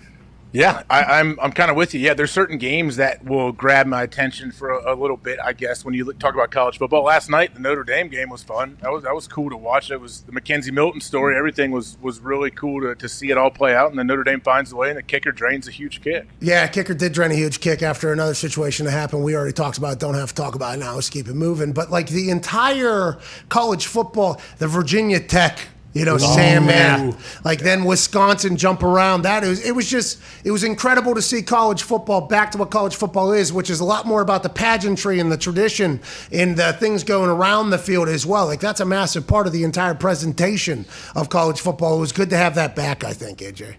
Yeah, it was awesome. You could feel it, like with the announcers too. That's all they talked about. How nice it was to have all the people there. What game was Orshlovsky on? I was Michigan. I was trying to watch it. He was on Michigan. Okay, yeah. I like when I hear his voice. I just love when I hear Dane's voice. I'm like, oh, there he is. I have to stick around to hear what he's going to give us. Yeah, because there's always going to be something. You know, this particular time, he said, can't get tackled by the kicker, as if I wouldn't pick Dan Orlovsky up and drop him through the ground if we were on the field together. You know what I mean? He said, can't do that or whatever. And so I texted him. I said, hey, I'm not watching the game. I'm getting a lot of tweets saying you're saying some disparaging shit. You need to watch it. This is not the road you want to go down. Yeah. That's what I told him. So then the next punt, he called it the McAfee unit. And then the kid shanked the punt or something, and I assumed he was sitting there just like, do I want to start a full out with Pat right now? I love him, though. He was on a terrible game, though. I mean, that was a bad game. Come on. It wasn't supposed to be that bad, but Michigan looked good. Hey, Michigan looked good. There's a couple games. Sark looked good down in Texas. Bingo. I was about to say, watching Texas, they took offensive line coach. They took like 4 people from Alabama staff down there. Like that's a good way to have success, by the way. I think a lot of people have shown that that's a good way to have success is just and I wonder if Saban knows that. Like when he hires these people, like, oh, okay, they're going to leave probably in a couple years after we win a couple national championships and they're probably going to take their entire staff. I'm just going to have to employ a new staff in there. Is that kind of the way they've operated? And is that just kind of normal, I guess? Because of all their success, yeah, it tends to happen. But who was it? There was a coach, I believe he went to Michigan where they had a staff meeting and he didn't really want to even confront Saban and let him know that he was leaving. So he just didn't show up to the staff meeting. Like he just bailed and took off. And Saban got there, saw he wasn't there, and freaked out. And I guess it's kind of normal. Like you don't want to go tell Saban like, hey man, I'm taking this other job. Hey, the guy in Texas was Sarkisian, the guy that you saved. Yeah. We're going to try to be your competition. We're going to try to get in the SEC too. So. All right, I'm sure Saban's like, yeah, fuck it, go ahead. Sounds good. Yeah, I'll go to an Aflac commercial, and I'll just hire Deion Sanders to run the fucking defense next year, and then he'll be a head coach at some SEC school. He's crushing it. Yeah. Oh, yeah. The attention that he's brought to the school immediately, every one of these schools has to see, like, hey, Deion Sanders has got up there. The NFL Network, obviously, I don't know if they chose strictly because Deion was there, but they got on that game. They got sponsors. I mean, Barstool's covering every single move they do. I mean, it is Deion I assume, is going to go up the ranks quickly. What if he ends up in this Aflac team with old Saban after somebody leaves after this year? Because they're going to win again. I don't want to tell. I understand Ohio State fans in Columbus might have a lot of faith or whatever, and I appreciate you guys for covering, and great bet by you saying take Ohio State minus 13.5. I did because of you, and you gave me the OHIO. Alabama might beat everybody by fucking 60 this year. They look unstoppable, AJ. Yeah.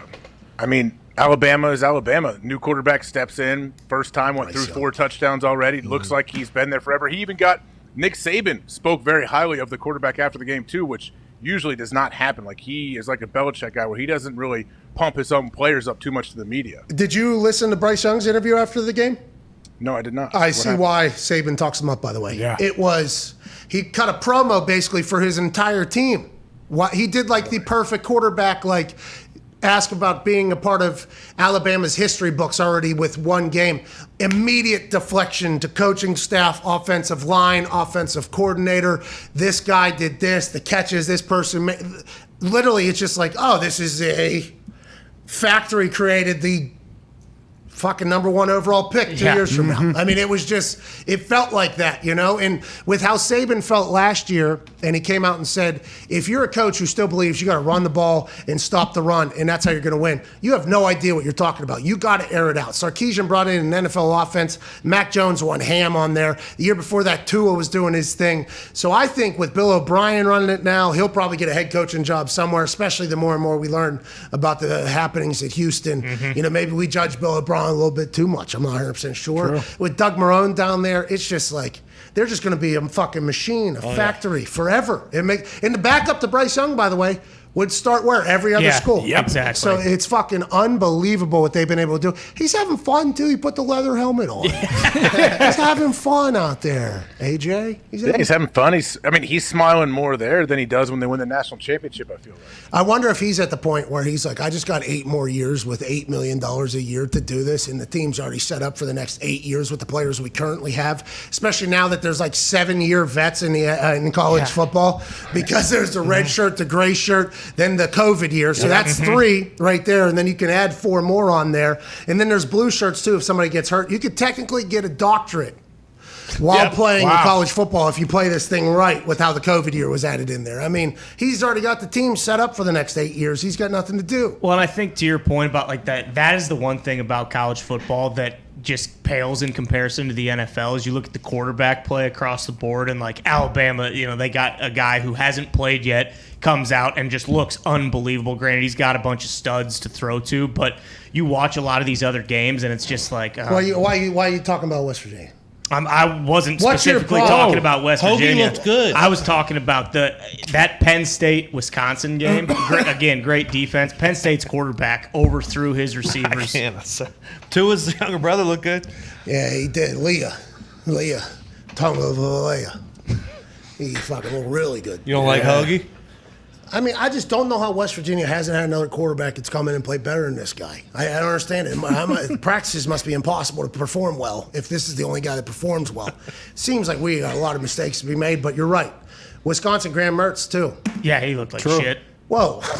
He did. I mean, he had that game where he went, hey, listen, I watched a lot of it is, but it just, I don't know. I mean, the guy's literally wide open, and they had quarterbacks overthrowing him by like 25 yards multiple times for both teams. I enjoyed college football this weekend, and that is something I don't always say.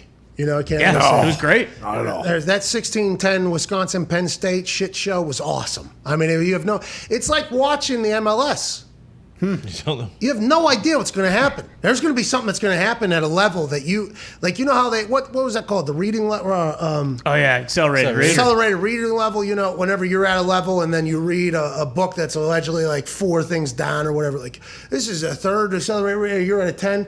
Sometimes there'll be some plays that happen in college football. It's like, oh, that's a first grade pee-wee football thing. That just happened right there. And then all of a sudden out of nowhere, you'll see a guy make a snag. It's like the highs and the lows of college football mixed with all the bullshit around it, the amazing tradition. It was electrifying this weekend. Is this what everybody loves about college football? It's starting to make a lot more sense now all of a sudden. And I won basically every bet I made. Ooh, so that certainly helps. I think that helps. I think that helps the whole thing, AJ. You think it'll continue on that same path? Well, Thursday night we got the fucking greatest of all time to ever play football, playing against Jerry Jones's team. I mean, there's going to be what's the line? 7.5. But I forgot to mention it earlier. Not only is Zach Martin's out. Zach Martin's out, but Lyle Collins, and then who's their other tackle? Tyron Smith. Lyle Collins didn't play at all last year. Tyron Smith played 2 games last year. So that with Zach Martin being out, Dak being out all last year, Cowboys offense might struggle. So everybody on earth is hammering the Buccaneers, which is right, which isn't AJ. We just don't know. Like, we don't know what the Cowboys are going to be. We have no clue. And Tyron Smith, though, he did say he feels as good now as he has in a long time, I guess. So that dude when he's healthy is unbelievable. Yeah, so very scary human to face too. And Zach Martin guard, right? Yeah. Mm-hmm. Yeah. Okay, so obviously having a good guard is massive. It makes a massive difference for your tackle as well. We saw it with Quentin Nelson here. Okay, so I'm not. They can plug somebody in at guard though, right? Can't they? Yeah, but with Sue and Vita Vea, they're not just blocking nobody. Yeah. They got big boys up there in the middle. Vita Vea, I completely forgot about Vita Vea, one of the coolest dudes of all time. Yeah. Yeah, this defense looks like they're going to hum down there in Tampa Bay. That last half of the season going into the playoffs and the Super Bowl, they were the only defense that you could legitimately look at and say, hey, that defense will win a Super Bowl right there. Everybody gets, mesmerized by the offense. We all do, because they're awesome and plays are cool, and that's where you get to see the strategery, really. Everybody else is reacting to the offense. So, you love that. There was only a couple defenses last year that I really thought, hey, could win a Super Bowl. The Saints defense there for a bit, it was like, hey, that offense is really good, but nobody's talking about that fucking defense. They're a very good defense. Colts have a great defense. Yep. That is where we got to start focusing on a little bit. And if that Bucs defense, who kept everybody, all starters, paid everybody somehow, and they only continue to grow under Bowles down there, who became the highest paid assistant coach in the NFL this past offseason, that fucking Buccaneers team might win by 30. Well, and that's why Dallas is such a question mark, because of how terrible their defense was last year. Like, if Brady comes out slinging, as we all expect him to do, and Dallas hasn't figured it out quite yet on the defensive side, it could be an absolute wrap. Like AJ, Thursday night, NFL football's back. I am so excited, dude. Yeah. And it's a huge game, I feel like, that everybody wants to see. Cowboys, Bucs, are you kidding me? Like, let's see how much time Dak has to throw. That's the question, I feel like. And they're going to want to establish Zeke and try to get a run game going for sure, but can they protect Dak to give him enough time? Listen, I love Dak. I said this in the first hour. After watching Hard Knocks, I love Dak even more. All right? I like him as a person, but coming back from an injury without your guy in the middle of the pocket, with Vita and Dominican Sue, let alone JPP and White, God, they fucking are stacked down there. Yeah. They really are. And their young guys in the secondary only got older. Yep. Yeah, they got more experience, big game experience. Winfield. A lot of expectations now. They understand it. They've been there. They've done. Oh, this feels like a blowout. Feels like alternate spread, doesn't it? Yeah, it really does. It feels Don't like say alternate it. spread. Don't you say it. AJ, When it feels like that, does that usually happen, though? Doesn't it usually? Sometimes it does. Yeah, I don't know. I think it only gets mentioned whenever it doesn't happen, when everybody says it. When everybody says it and happens, it's like, yeah, we knew this was going to happen, and everybody just moves along. But if you say, hey, this feels like it's going to be a fucking blowout, and it's not, then it's like, oh, freezing cold take. Yeah. I remember when they said this. Oh, is this Skip Bayless 2.0? Oh, Colin Cowherd with the hottest of hot takes. That's what the internet turns into, But it just feels like, and this is what sportsbooks love, okay, especially week one, first game, they have to love this. It just feels like this should be a Tampa wrap. Yep. It really does feel like it. And to be honest, I can't wait for it. What concert's happening beforehand, AJ, Ooh. Oh, is there a are they doing that? Oh, yeah. Come on. Oh, yeah, it's Super Bowl, man. It's Probably Goo Goo Dolls. Is No. it Kid Rock? Ed Sheeran. Oh, that's right. What if Yeah. he's going to be just slapping that little Thought it was tiny Bob Ritchie. guitar. Oh, yeah. It's not Bob Ritchie. Stop shoehorning that Stop, in, dude. AJ. Past it. I thought you guys couldn't hear me. No one responded. Grow Sorry. up. Well, we were trying to move past it because we're trying to be Okay. an adult show. You're mature. Congratulations on being an adult. I beat COVID.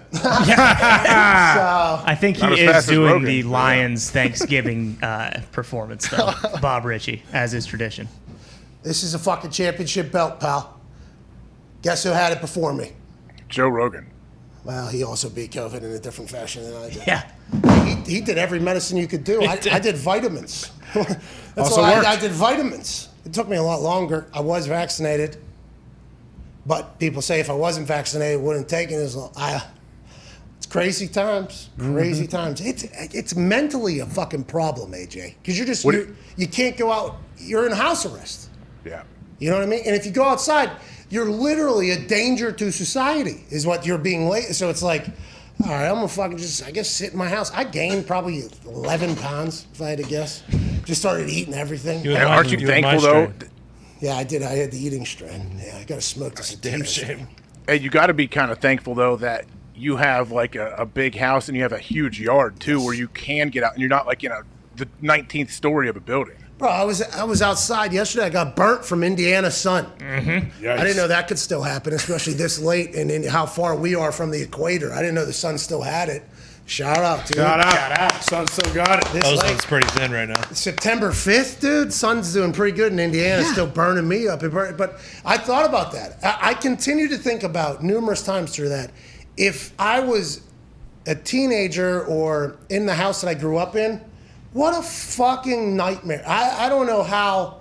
So shout out to everybody that had to become, an immunity, an immunicorn. I don't want to be called an immunicorn.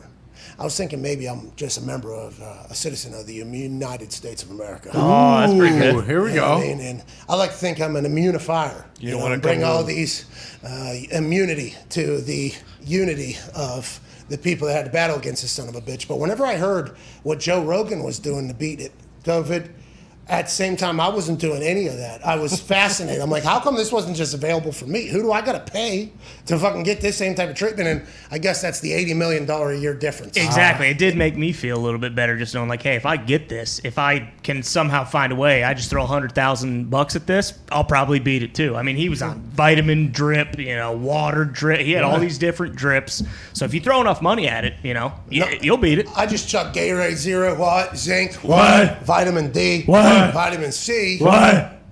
and something else. There's something else in there. Emergency? What? Elderberries. Oh, the elderberries. Yeah. Hey, I fuck with elderberries. I love those. Hey, shout out all the elderberries, dude. Have you had these yet, AJ? You probably know what these are. Is it the liquid that you take like as a shot? No, it's these little. That's vitamin D. No, B12. You're talking about, right? No, I mean I think there's elderberry liquid I've taken. Well, it's awesome. It tastes. They had little gummies. It tasted good. Allegedly, it's like it's a PED for your immune system. Here we go. Okay. Yeah, one of those super fruits like Ossii or whatever the fuck it is. Oh yeah. You know what I mean, AJ? Yeah, nailed it. Ossii. Is that what it's called? That's what it is. That's how you pronounce it. Yeah, that's it. Yeah, I agree. Let's get to a break. Those berries. You don't fucking fuck with Ossii? I mean, yeah, I have when they were the hot thing, when it was the fad of Ossii berries was around. Yeah, I messed with them a little bit.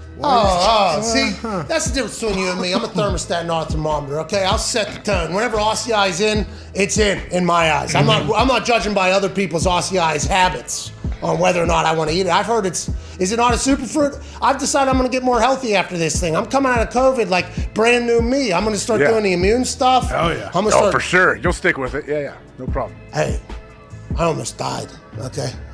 I know. It's good to see you. To be clear, I didn't ever feel like that. Okay. Phew. And I never get actually sick. So I don't know what to compare it to. Well, you got 104.5 degree temperature is no joke. Yeah. Yeah, it was hot. Yes, very hot. It was hot in there. Felt like it was on fire. You know what I mean? It felt like the magnifying glass was out with the sun. And the inside of my body was whatever you're lighting, the paper you're lighting on fire. Sure. It did feel like a sauna inside of me. And then immediately after that, chills. The chills felt like I was on the North Pole because I was already all sweaty. And then the chills took over. And then all of a sudden, the heat would come back. And then the aches. It was like a 27 hour, maybe 28 hour, like full on. Big laying in bed. Why? Should have got all those drips that Rogan got. Who do I call? Is that on DoorDash? I don't know. Probably. Fucking shout out DoorDash, by the way. Yeah, shout out. That guy got me through this entire thing. But even then, I felt terrible. I was like, listen, I was outside with my dogs there. Fucking don't breathe. Careful. I don't want you to die. I don't want it to be me. We're back in 4 minutes with some phone calls, AJ. The phone call earlier today from Jacob in Texas was very good. I think it's a good sign of things to come, AJ. Oh, was it NFL or college related? It was college related because we're doing Super College Talk, and it was about the kicker. It was Jacob in Texas, but there's Matthews in Mexico. Ooh. Okay. Yeah, I mean, we got go. John in Pennsylvania, Jonathan in Virginia. We got things happening. 4 minutes, we'll be back. More conversation, hopefully with you. 1-833-4-McAfee. Call the 5-hour energy phone line. We'll see you then. Cheers.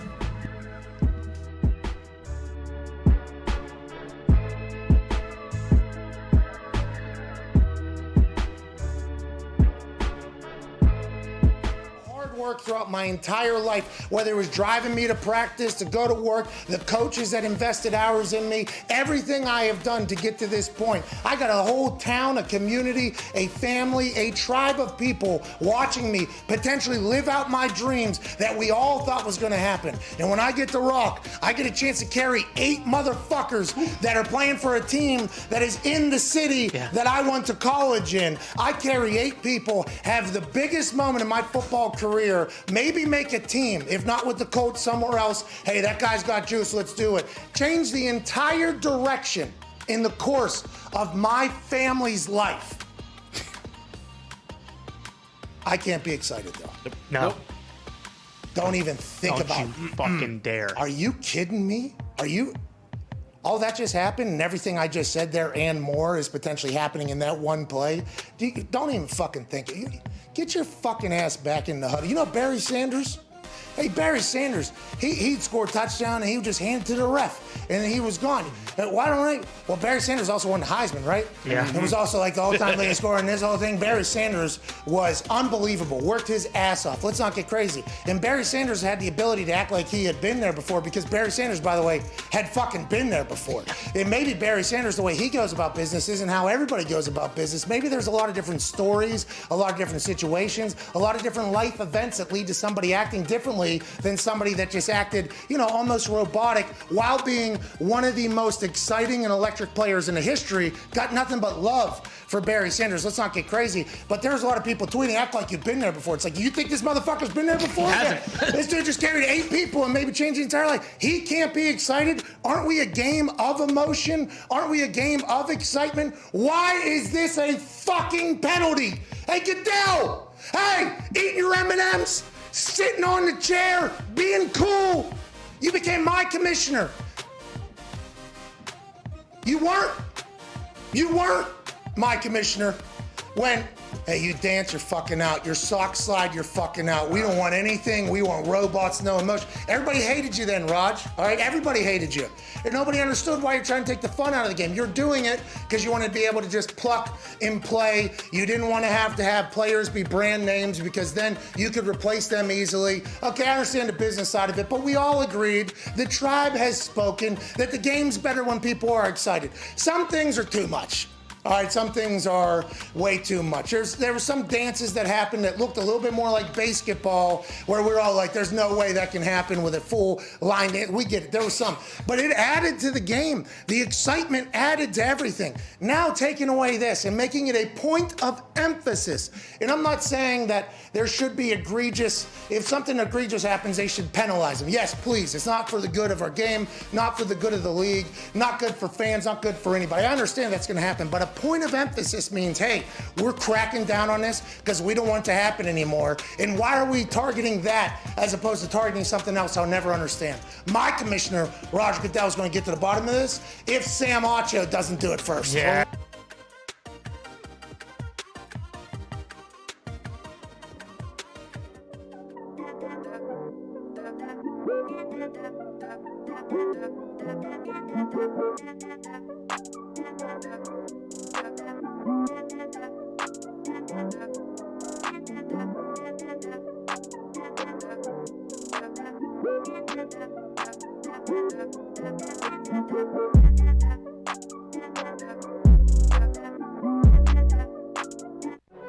Every day is game day for these guys. It's showtime on the Pat McAfee Show. Welcome back to that show, Monday, September 6th. AJ Hawk is here with us from his attic at his house. I'm back in studio after defeating that son of a bitch, COVID-19. Hell yeah! AJ, you said you wanted to break some news as we got back off the air here. You texted me and said, hey, as we get back, you got something to say. Go ahead, let it eat, pal.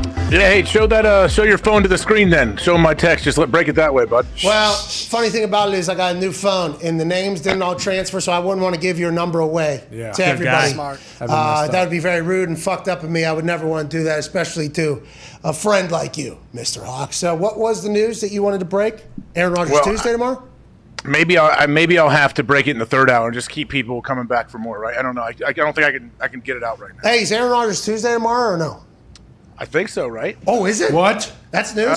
Wait a minute. I think so. I'm not positive, but I believe that was the day that he mentioned, right? Zito, did you do the math? Is it right? Is it tomorrow? Yeah, my calendar, I have it on for tomorrow. Okay, that's Zito's calendar. Holy shit. And people say when it gets on Zito's fucking calendar, Yeah, that Siri. thing Lock it in. is cemented. Siri knows. It's contract. Hey, shout out Zito's calendar, dude. Aaron Rodgers Tuesday tomorrow. You heard it? Yeah. I don't know, because the math with the extra game, the extra week, how many did he expect? You know what I mean? He's now, I mean, Yeah, It's probably not. It's in probably not a normal California. off day either, though, because Monday they may have been off for Labor Day. Like, who knows? Yeah, well, I don't think they're off for Labor. Nobody in the NFL gives a fuck about Labor Day. Yeah, last week. Sometimes people flip their off day though, and they take Monday as their off day and practice Tuesday instead. Is that real? You've been on a team that did that? Bengals did that? I feel like we've done that. I don't know. I'm not sure, but No, because literally, and this might have been just in the buildings that I was in. I didn't know that Labor Day was an actual thing until I knew that it happened. Like I knew Labor Day happened, okay, and I understand. Like, hey, shout out Labor Day. Thanks to all the people that did everything they did, so we can work fairly in everywhere. Shout out Labor Day, dude. Shout out, Happy Labor Day. I didn't know it was like a thing though, celebrated it's like a big one. Labor Day is like a big one, right? Yeah, national holiday, right? It's like people consider Memorial Day to Labor Day. It's like the capping of the summer, I believe, is what the Labor Day represents. Oh, so that's why it's treated as because it's like the last weekend of the summer. Mm-hmm. Got it. What do they do in Florida? I don't know. I think Florida just keeps going. How about California? Is every day Labor Day in California? Yeah, they also saying. What about wearing white after Labor Day? You allowed to do that in case it's always warm? If you want to get eviscerated, go ahead. Yeah, do it. Hey. You ever wear white?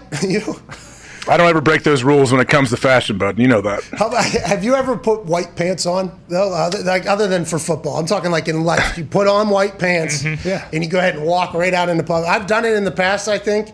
I'm assuming there's photos of me that have done it. I tried to do it here as of late. Every time I put them on, I'm like, there's no reason I should be dribbling anything on these pants. I am never in a million years. You wear white pants out, AJ? Show those fucking ham hocks. Oh, yeah. Oh, dude. No, it's funny you mentioned the white pants. So I actually don't own any white pants because there was a thing happening here this weekend. There was a white party, like that people all dressed in white, like the whole, didn't P. Diddy used to do that KKK thing? stuff. And, Dressing white. Okay, got it. Sorry about Yeah, we couldn't we didn't go, we didn't end up going. It was just for other reasons, but when I started thinking about it, I'm like, I have a white shirt, but I don't have any white pants. I wasn't going to go buy any. Hey, those all dress in all white parties are high-end parties. That is I always see them on Instagram. I've never been invited, obviously, to one of those. I am a particular brand of white that does not get invited to those types of whites parties, in the all-white parties. I am not one of those people, but I've seen those events. Everybody looks super clean. You got to come in crispy-ass white, too. If you come in any of your Ohio State linebacker, A.J. Hawk, maybe a little sit on some chocolate. That's what I do. Okay. Or if you do anything, you know what I mean, spill some lemon lime Gatorade on yourself. Or maybe, put some cigar ash all over the side. Yikes. You're going to get laughed and mocked out of that fucking mansion that Epstein owns that you were going to go to. And you know that, so that was smart not to go because you didn't have the right white stuff, dude.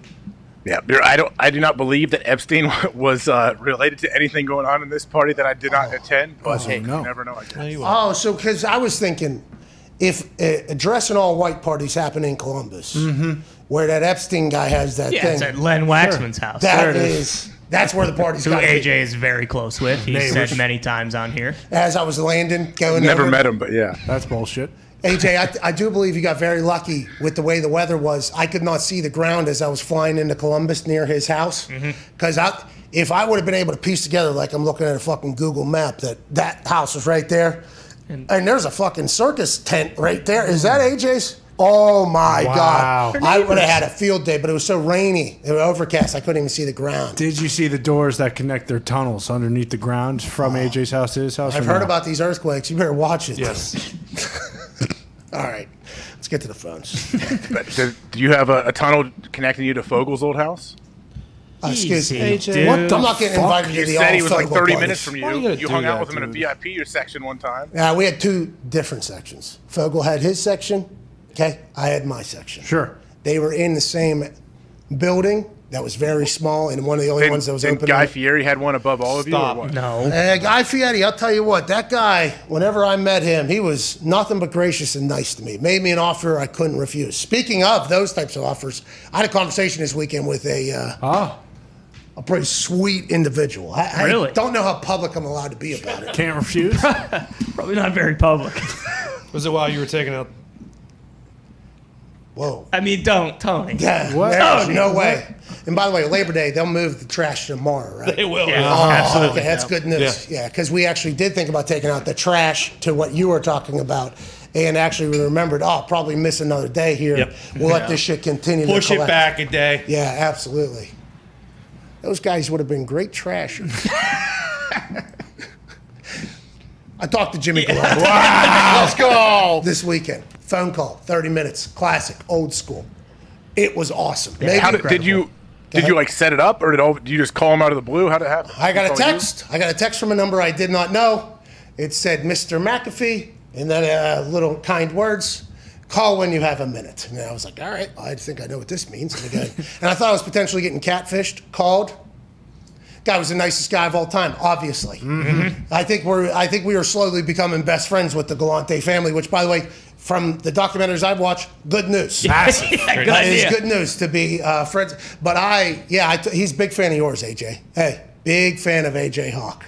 That guy really had it going on. Yeah, he's a big fan of yours, AJ. He was I am so glad nice. that you. I'm glad that you talked up the documentary so well. I actually found myself talking up the documentary to my brother-in-law, telling him he has to go find it. Oh, Brady?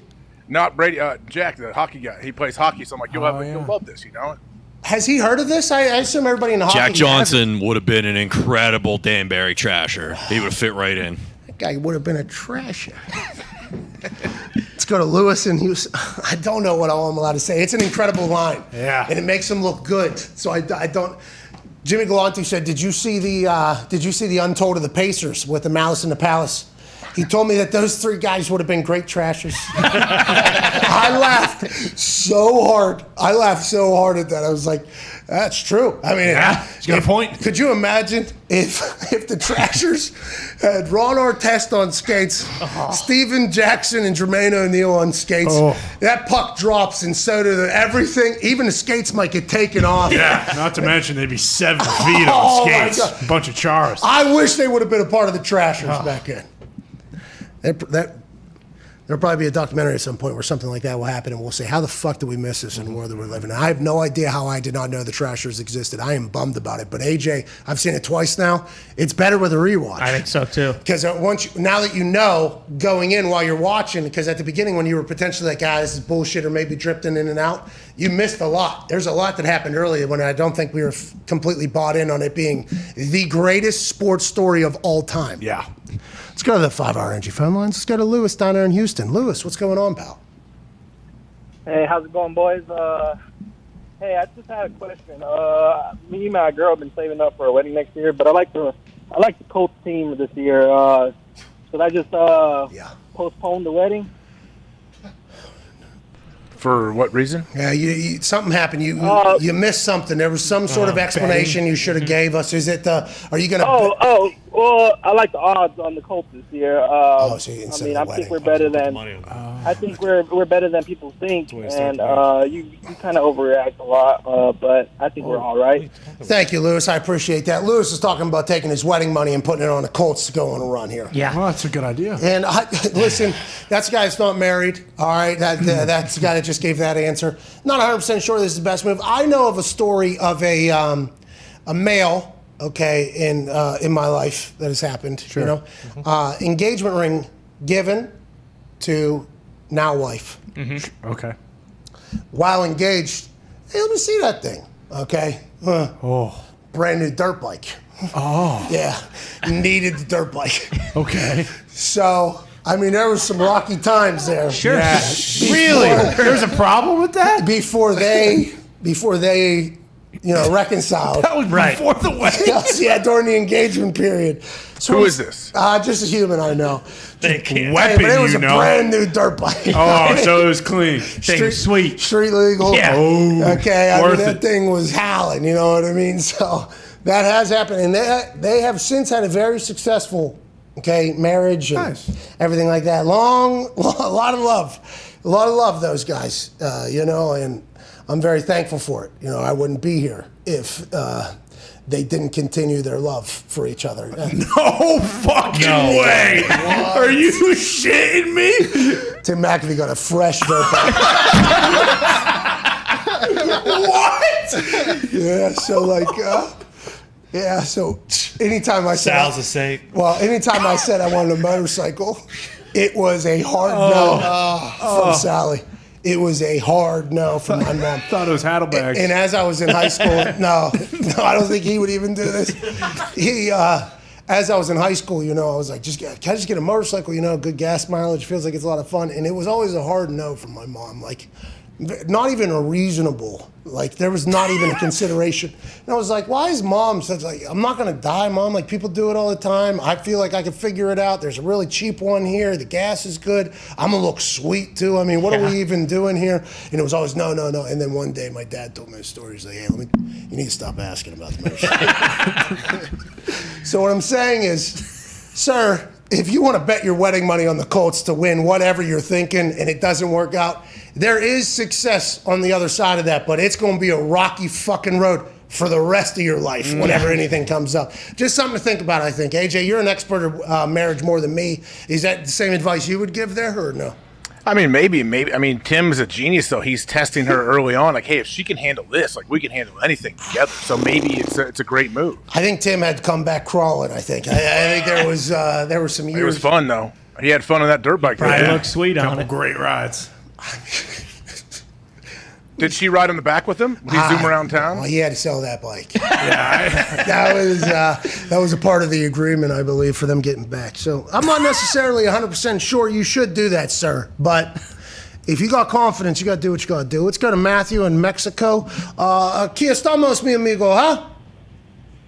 Hey, guys. What's up, Pat? What's up, boys? How you guys doing? Hey, great, Matthew. How are you? I'm good. What's up, AJ? Oh, hey, bud. Sorry, I won't speak Spanish to you. You're a fucking asshole. Oh, no.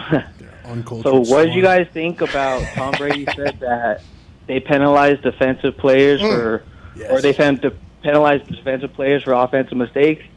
And Pat, AJ, if you're Mac Jones, like you grew up this whole life, Mac Jones? Who? Mac Jones? We Mac Jones? No, we blew it for you. We blew it for you. People love him. Who? Sorry. People. But if you what's it called? If you're Mac Jones, what is your mindset against going Tom Brady 4th game? Oh, you want to fucking bury him? Hey, Matthew, you want to bury him, dude? Are you? What part of Mexico are you in? Albuquerque. Oh, New Mexico, not the old Mexico, of course. Thank you, Mitt. Appreciate you, dude. Appreciate that, man. Same thing, right? What do you mean, dude? What do you mean new? There's He a new clearly Mexico. said Mexico. There's a new one? I appreciate you, Mitt. Oh my God! I mean, he has no idea. He has no clue. No, none. New Mexico. I mean, at one point it had to be new. Fuck? Right? At one point it was a newer Mexico. I mean, The kid doesn't even know his country. Where is he? These callers all fucking lie to Oh, me. yeah. No. Where is What'd they say, Mitt? What'd he tell you? I asked if that dude was from Mexico 3 times because at first he called and said New Mexico, and then his call dropped and he called back, and I made sure. I said, "Are you from Mexico?" twice. He said yes. Okay, if you had to guess, New Mexico, actual Mexico, same place, different place, or sometimes, often, never type situation here. I was born in Utah, so I grew up right above New Mexico. I know it's not Mexico. Okay, all right. Wow. Shout out. This kid's a fucking geography genius. Wow. He knows. I do feel like people potentially lie to Mitt, though, and then he has to catch the tail end of it. It's a game of telephone, actually. Yeah, it's difficult. That's... It's also tough when you're, finishing a coloring book back there while the show's going on with the crayons. I mean, what are these callers? Of course they're going to take advantage of them. There's no reason. What? Sounds like fun, actually. That's what he's doing. I saw him painting dinosaurs while I walked by to the bathroom. All right. Let's get back to the phone lines here. Does he get do you think he gets the kids menu in the 4 crayons when he goes to a restaurant? Yeah. Hey, if you can, you do, by the way. If you're going to a place that has fucking white paper on the thing, how am I not supposed to at least play 6 to 10 games of tic-tac-toe? And do the same exact move every time, whether it's a draw or a win? Either way, I ain't changing. I ain't budging. I'm sorry about it. This is how it's going to have to be. They gave me crayons. Mm-hmm. Yeah. I'm waiting to play Hangman, too. Hangman's big with my kids. Yeah. Oh, yeah. What's table. that? That's a game where you... Kind of like Wheel of Fortune a little bit. You get the dashes and then you guess Oh, the letters. yeah. Hey, that guy's out. Wheel of Fortune and Jeopardy, by the way.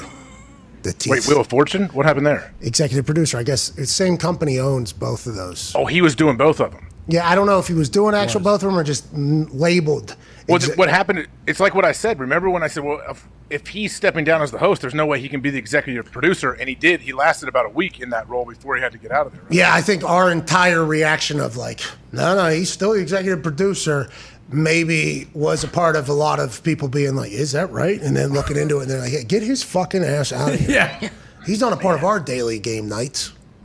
That dude's life drastically changed. Like, oh my goodness, can you imagine? Now he doesn't have a job. Like, what's he going to do? He'll get hired somewhere else, I'm right? sure he'll be okay. And we think he's okay cash-wise. So we just Yeah. And behind the scenes, we didn't even know this guy existed. No. So there's probably other shows that could just make people disappear behind the scenes. Yeah, he could probably just start another podcast and be super misogynistic and do all the stuff he was doing before, you know. People will listen. I thought OAN already picked him up, too. I think he's doing fine over there. All right, let's go to Jeremy in Iowa. Jeremy, what's going on the 5-hour energy phone line over there in Iowa? Hey, it looks like the Hawkeyes got a team this year. Hell yeah. Hey, College Game Day's going to Ames. We got Iowa State here on the 5-hour energy phone line. You go to 5hourenergy.com, use promo code McAfee. You'll receive 10% off your order. Only good till the end of this month. What do you want to talk about out there, pal?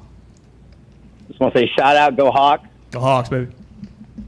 You guys are going to get your heart. So my question is, how long until football Jesus Tim Tebow joins the God Squad down in Houston with Jack Easterby? It seems like a natural fit. Thank you, Jeremy, for your question. And Jake Paul asked Tebow if he wants the Bucs, I think. Yeah. Which Tim Tebow do whatever the fuck he wants, I think. It's kind of the life of Tim Tebow. Yeah, he can. If he tells Houston that he wants a gig or he wants to, well, you think if he said he wants to play football for the Houston Texans, they'd bring him in, give him a shot? Jack Easterby, like, I just got off the phone with God himself. What position? He said his son is ready to play, and the Duval Devils did not let him do it. Quarterback. Tyrod Taylor's a starter. Yeah. He said there's no misunderstanding here. Tyrod Taylor's a starter, but if Tim Tebow says, hey, Jack, you and me, we do the same work. You know what I mean? Have you ever, I don't know, I'm not. Plus, that would play into the Tyrod Taylor most. Tim Tebow actually went. Oh, yeah, he was circumcising babies. And really? I mean, full on. Like, he was saving lives. Like, Yeah. What? Where? I'm serious. He won awards for this. El Salvador or something? I don't know. Philippines, something like that. Yeah, legit. Mission trip. Jack Easterby's letting him in the building if he can get in the building. Yeah. Huh. I thought for sure Connor was on those trips. Are you? What the hell are you trying to say? All right, let's go to Travis. You were doing God's work, helping out. My bad, Connor. Let's go to Travis in West Virginia. What is your problem? Well, I don't know what he was trying to say, and then he explained it, and I don't think that's what he meant. I think he's trying to compliment you. Yeah, sure. I think Tim Tebow, Connor, just accept it. Tim Tebow Never. crushes on TV. He's doing First Take. He's a model at this point. I think his potential athletic career is over. But I do believe the Houston Texans would let him at least do a workout or two if they had to. If I know anything about McNair and Easterby, their operation there. Yeah, absolutely. Do we know, is Easterby still the team chaplain as well, or did he? I mean, if you have Tom Brady, you're not going to have another quarterback. True. Correct. Yeah. So just because, you know what I mean? Just because he's got other responsibilities. I also think he's the only team chaplain in the NFL that has a direct line to God. And the owner. And the owner. I'm not sure there's any other chaplains that can just, cut players and stuff. Charles Robinson said he doesn't even see him anymore because he's always in the chapel. So that's because he puts his invisibility cloak on. Let's go to Travis in West Virginia. That's a different religion. That's Harry Potter. Let's go to Travis in West Virginia. What's going on, Travis? Hey, Pat, how you doing? Not too shabby. How are you, pal? Don't start that again. Just want to run something by you real quick. That jersey you got in the background had a front row seat to the greatest pregame speech ever by Coach Bill Stewart. Just wanted to get your thoughts on that. On this night, the old gold and blue. I was front row as well. I mean, thank you for the call, Travis. Bill Stewart loved West Virginia, man. When he was the interim head coach after Rich Rod went to Michigan, after a couple years of reports he was going to go to Alabama, Bill Stewart just became the guy and was beloved by everybody. And it was his first time giving like a motivational speech to the entire team. He'd been in special teams before, but it was his first time being the head ball coach for a long time. And there had been some stuff that had happened. He'd been a head coach. He'd been around. He'd been there, done that, everything. Everybody loved him. That speech he gave out in the middle of the desert was one of about 4 he gave that week. There was one about Superstition Mountains over there he gave after one of our practices at the junior college we practiced at in the middle for the Fiesta Bowl out there. It was awesome. It was beautiful. You can look it up on the internet. It is. And then we obviously went out and just spanked Oklahoma or whatever. And this was after Oklahoma Stoops said, we were hoping for a better team to play against in the Fiesta Bowl. He actually said that about us, and I was like, well, we're going to get drunk all week. We're going to party. And then when it's time to game time, we're going to beat the fuck out of you. Yeah. And that was because we had Pat White as our quarterback. And you had no chance. He was better than everybody. I fucking love that guy. I miss that guy. Rest in peace, Bill Stewart. And also, another rest in peace, hate this, Tunch Ilkin, absolute legend, Pittsburgh Steeler and media guy, passed away this past weekend. Rest in peace, sir. Thank you for your contributions to 3 of our childhoods in here. We appreciate the hell out of you, sir. Rest in peace. Thank you, Tunch. I don't like here. It seems like we're in a little bit of a spree here. David Patton as well this weekend. Yes, rest in peace. It feels like we're in a little bit of a. Why does that happen? Does anybody know that? It feels like things come in waves. Threes. Bad news comes in threes, yeah. Typically. Who says that? It's like everybody. Does. Yeah, it's age-old idiom, AJ. So is that? Ever heard of that? Spell it. So have 3 people already died? So we're good. We're in the clear. We don't have to worry about it anymore. Well, I think they just say that's like normally it comes in threes. Right. They say it comes in threes. I think it's idiom, dude. You know what an idiom is? I don't. Please define it. You're an idiot. Oh, the idiot doesn't even know what an idiom is. Unbelievable. You got to turn on this. So I'm here. I'm trying to learn from you guys. Yeah, I mean, hour 2's wrapping up here. The music's been serious today. Incredible work with the idiom, by the way. Yeah. Thank you. I appreciate that. That's a great word. I've been reading a little bit as of late. Have you really? Oh, yeah. That's fantastic. That's what this show has. We didn't know shit about John McKay, but No, we didn't. we do read books and stuff. Oh, yeah. 6 minutes till hour 3. We'll see you then. This is the Pat McAfee Show.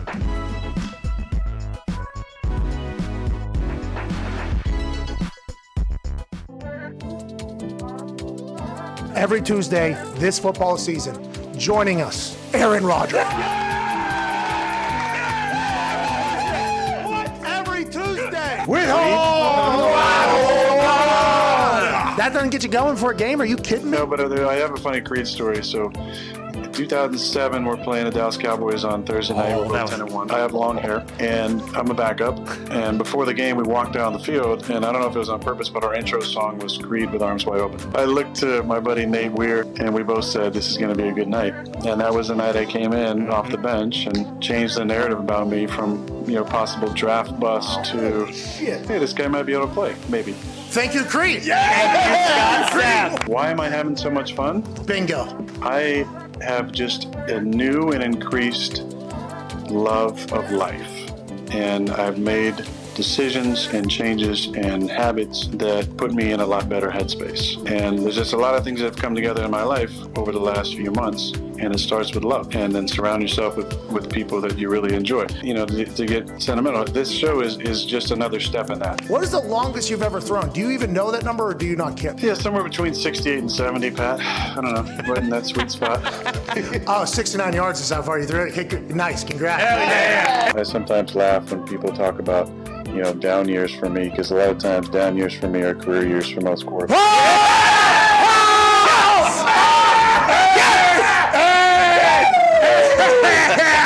That was awesome! You said in the interview that you would add an extra finger to your scotch drink or whatever.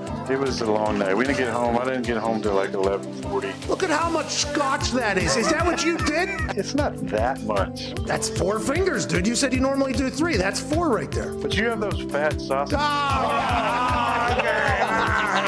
Why is football the greatest sport on earth? One main reason. It is a true team sport. The love is not just about our sport. It's about competition. I think there's nothing in the world for me that fills that need and that hole I have like competition. Yeah, they wouldn't show it because I play for the Packers, but I had a pretty sweet no-looker to Devontae on the last drive that kind of set up for a few plays. I'm so thankful Patrick Mahomes brought that into the NFL. I know. Yeah. You know what I mean? Good for him. Yeah, I know. It's just none of us been doing it for long. A guy who probably doesn't get anywhere near the credit. We're doing shit like that all the time. He wears number 9 and plays in Detroit. There's a massive water pipe out there with vitamins, and I've been going pretty ham at that. Maybe that is the problem. Hey guys, it's a plant, bro. That's all it is. That's it. A couple people, one college kid, took a shot at my swag. We know. We know. We don't like that. Swag is just like the clothes I wear or whatever. No. A swag is a mentality. Swag is a mindset. Swagger isn't but you have a Supreme backpack on. True swag is owning your inner essence. It's a mindset. A lot of you guys are just posers. I am very thankful for you guys, for this show, for the opportunity to have this Tuesday. I'm not going to say that it's the reason why we've played so well and I've had a good season, but I can definitely say that it's been a positive contributor the entire year, and I do have a lot of thanks and gratitude for that. Aaron, thank you, Aaron. Don't you thank us. Thank you, Aaron. Okay, thank you for coming on the show. We appreciate you on here. I feel like I've learned so much about not only you, but life and football. Do you have any hilarious interactions with fans? Anybody ever say something just absolutely despicable to you? There's been a bunch over the years. I think the rowdiest and the biggest trash talkers and the funniest trash talkers are in Philly. Oh, yeah, me too. You know, one of my idols growing up was Alex Trebek. They're doing some guest hosting spots, and it's going to be released here pretty soon, but I have the opportunity to do one of those. Let's go! I am so thankful you joined us, man. The mustache looks incredible, and the fact you're wearing that shirt, I am eternally grateful for, pal. Well, yeah, we might as well drop some bombs on this show. You know? But there's no scrubs out there. Have you watched the film on the game yet? Will you watch the film? Yeah, I think like 4:20 on Saturday, probably, p.m. Central Time. Were you at all surprised to see the wild speculation out there after your post-game comments? I don't feel like I said anything that I hadn't said before. It was more a realization, I think. Ultimately, my future is not necessarily in my control. Now, obviously, after the season that I had and, potentially win an MVP, and we obviously made it another good run, I don't think that there's any reason why I wouldn't be back. I don't think people are used to hearing the truth from athletes. So when they hear the truth, it's so surprising at times. That's why this show, I think, has been so different. There's times where you let your mind go to maybe, I'm going to be a Packer for life. I'm going to be like a Tim Duncan or a Jeter or a Kobe and play with one team my entire career. I think naturally you dream about that. I think I've realized this year with the conversations, you do seem to be a rather normal human. And you guys know, we've talked about this off air, but there wasn't like some agenda doing this. It was like, fucking talk to Pat and AJ every week? Yeah. Sounds pretty awesome. But what it's allowed me to do is, I think, silence all the douchebags out there who were, talking for me. You know what? I'll say it. What? Aaron Rodgers Tuesday is happening.